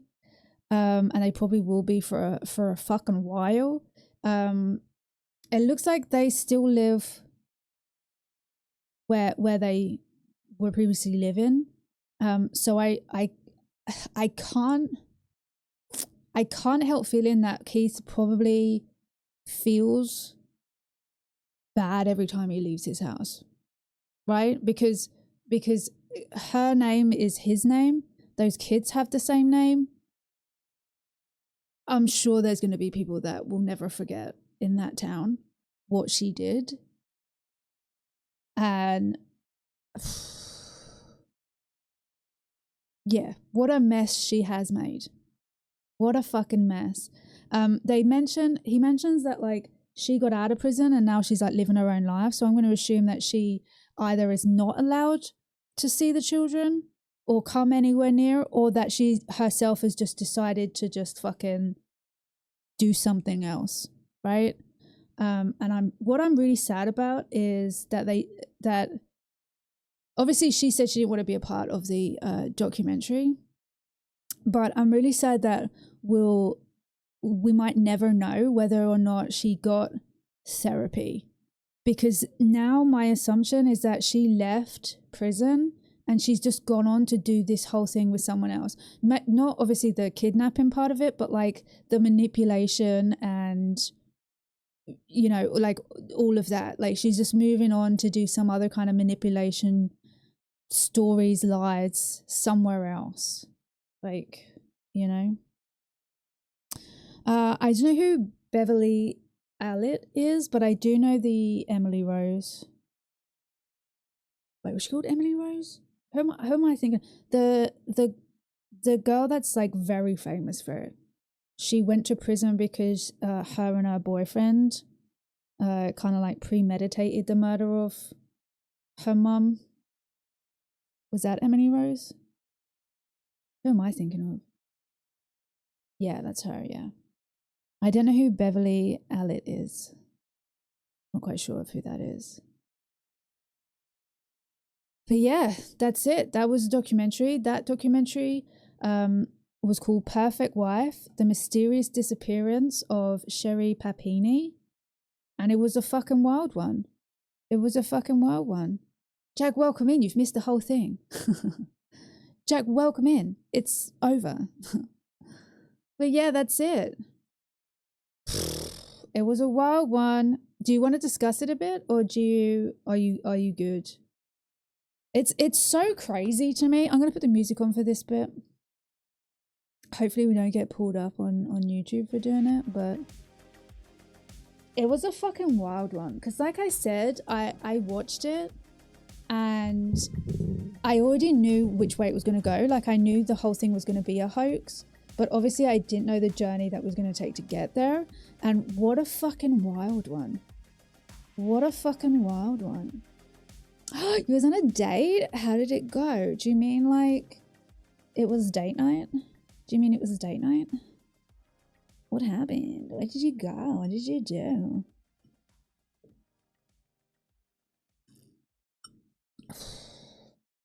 It was wild. It was wild. It was very wild. What happened was that I wasn't even going to watch this documentary. I mean, I wasn't going to do it for the documentary deep dive. It was going to be something else. I think it was going to be the false prophet one. The new one that was on Netflix. I was going to do that one. But then I got all of the documentaries together that I'm going to be doing it for the next couple of weeks and stuff. And I was like, which is the one that I'm definitely not going to be doing, but I do want to watch. And it was this one. And when I started watching, I was like, I got to start writing this down. We need to do this. So that's why this one was the first one. Oh, you went to a local Italian? Fuck yeah. Fuck yes. Nice. So yeah, like, what do you think? I mean, I think like it's a lot, isn't it? I don't know how you come up with this stuff.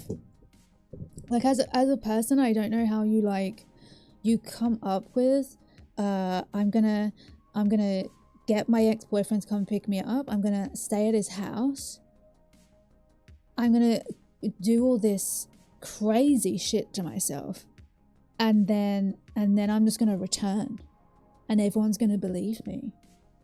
You gotta have some kind of crazy confidence in your level of manipulation that you can do, that you feel like you're just gonna get away with it.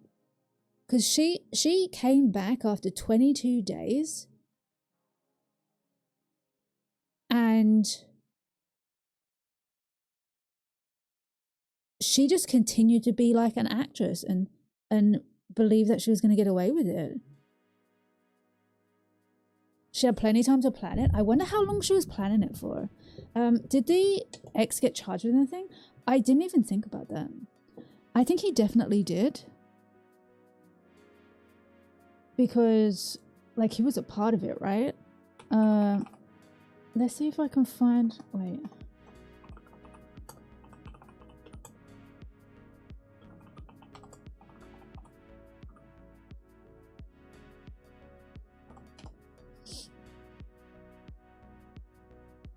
Okay. Where is Sherri Papini's ex-boyfriend now?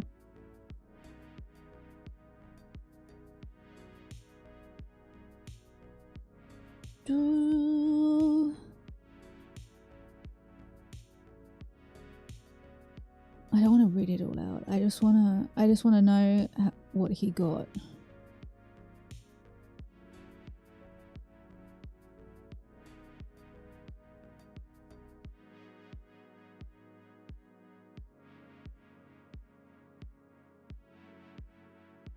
James Reyes told the police that he didn't know anything about the Hispanic women Sherri spoke about, all the while maintaining he didn't do anything wrong per se. Ultimately, his confession was crucial in getting her to plead guilty, leading to prison time. Since then, James has understandably maintained a low profile. According to his uncle, he didn't have any trouble with the law in the past and previously used to work at a skate store in Costa... Oh, what's not relevant. Maybe he didn't go to prison then. I mean, technically, did he do anything wrong apart from not coming forward that Sherri was lying? I mean, yes, but like, I mean... Do you think maybe he took like a deal? Like if I tell you everything, then I get no prison time? It doesn't say that he did any prison time. Yeah, I mean, I feel like they could maybe get him on something to do with not saying anything, but would there be like a point to that? Pay to remove ads. I just go somewhere else, mate. I feel like websites don't understand when you tell me that you want me to pay for something on this website. I'm gonna leave the website. I'm not gonna pay for anything on the fucking website to read a fucking sentence. Blah blah blah blah blah.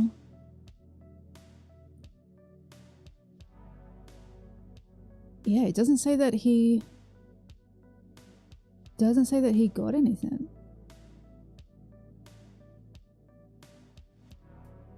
Oh wait, hang on. Armed with James Reyes' statements, the detective questions Sherri Papini once again, who continued to claim that she was abducted by 2 Hispanic women. She told them, "I don't understand, there's no way that it's James. He loves me." Eventually on March, oh no, she was arrested. James was not charged with any crime related to her kidnapping. So James was not charged at all. Not charged at all. Again, like, I feel like the only thing he probably did wrong was the fact that he didn't tell anyone that she was lying. Because, I mean, he was a part of her hurting herself.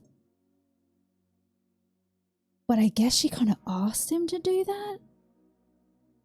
So the only thing really that he did wrong was not telling the police that she was lying, and that he had a part of it, I guess, because she was at his house.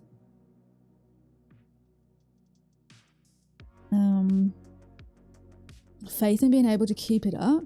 I mean, like, I feel like she is like a high up there manipulator with confidence to be able to pull this all off. I feel like there's manipulators that are like just doing little bits like in their relationship and stuff, but to be able to do this, it's like such a level. I feel like that's fucking something up there. That's something else. The mental gymnastics some people can do to keep themselves diluted honestly is astounding. It's fucking mind-boggling. It is fucking mind-boggling. I can see him not getting charged with anything. Yeah, I feel, yeah, it's not a crime to like not tell them. I mean, I feel like if they wanted to, they could probably get him with like obstructing or something like that. But maybe because like he just went and told them the truth. I feel like in the documentary, it makes it sound as if that he didn't even put up a fight. Like, they were like, what happened? He was like, oh, I didn't kidnap her. Yeah, she just done all this stuff to herself. Like, that's how the documentary kind of made it seem like it happened. He got questioned and he just went, oh, nah, she just did this to herself. And he just told them everything. So maybe they were like, well, he's been honest and he's told us everything, and it's a huge part of the case that we have against her is what he says. So I feel like they just went, fuck it, let him go. He didn't obstruct justice. No, I mean, like, in a way that if they wanted to, they could probably, do you know what, they could probably say that he did and kind of like work it around like that. But could they be bothered? You know what I mean? Like, it would, like you say, like he didn't do that, so it would probably get thrown out anyway. And then it's like an effort to do all that stuff when he did not put up any kind of fight, and he just basically told them everything that had happened. It's almost like if they'd have fucking actually listened to Keith in the beginning when he said you need to go and look at James Reyes, if they'd have turned up at his house, James would probably just been like, yeah, she's at the back. Like, do you know what I mean? That's exactly how it seemed like James would be, because the way in the documentary anyway, it seems like they just said, so tell us what happens, and James went, okay, so what happened was I went and picked her up. Like, he was just so like, I was gonna tell you everything. It's a wild one. If they'd have gone and fucking knocked at his house, they might have just fucking busted this wide open before 22 days. Way before 22 days. Whew, what a wild one. Chat, did you like that? Did you enjoy it? How do I sign off of YouTube? Do you know what I mean? How do I end like a video on YouTube? I need an ending to this. I don't know how to end it because this one's like a fuck me kind of one. You know what I mean? Which should have happened. 100% it should have happened. I think even the detective was kind of like, I quite literally have no excuse for why it did not happen. He was like, it just like kind of slipped through their fingers. I don't know, to be honest with you, what they were fucking doing. I don't know what it takes to be a police officer, a police detective, right? But it feels like they didn't have a lot of evidence. They weren't really doing much in the case because they didn't have anything to go off. So I'm confused at why when Keith suggested, hey, you should go and look at her ex-boyfriend who was known to be abusive, which now is a bit like, well, maybe he wasn't, but whatever. Why they wouldn't go, okay, this is a lead, let's go and look at it. But I don't know what was going on then. Well, we got into this and it was wild. I should do a thing where I go like, so what do you think? Tell me in the comments below. Or is something that people on YouTube say, I don't know how to end this. Thanks for watching. Bye. I think that's it. I think we got it. I think that's it. I feel weird to say like, comment below, like, because that just makes it feel weird and like content. But I also don't know how to just like end a video on YouTube. Do you know what I mean? Like, I don't know how to be like and subscribe. Like, that just feels weird in the context of the video that we've just done, you know?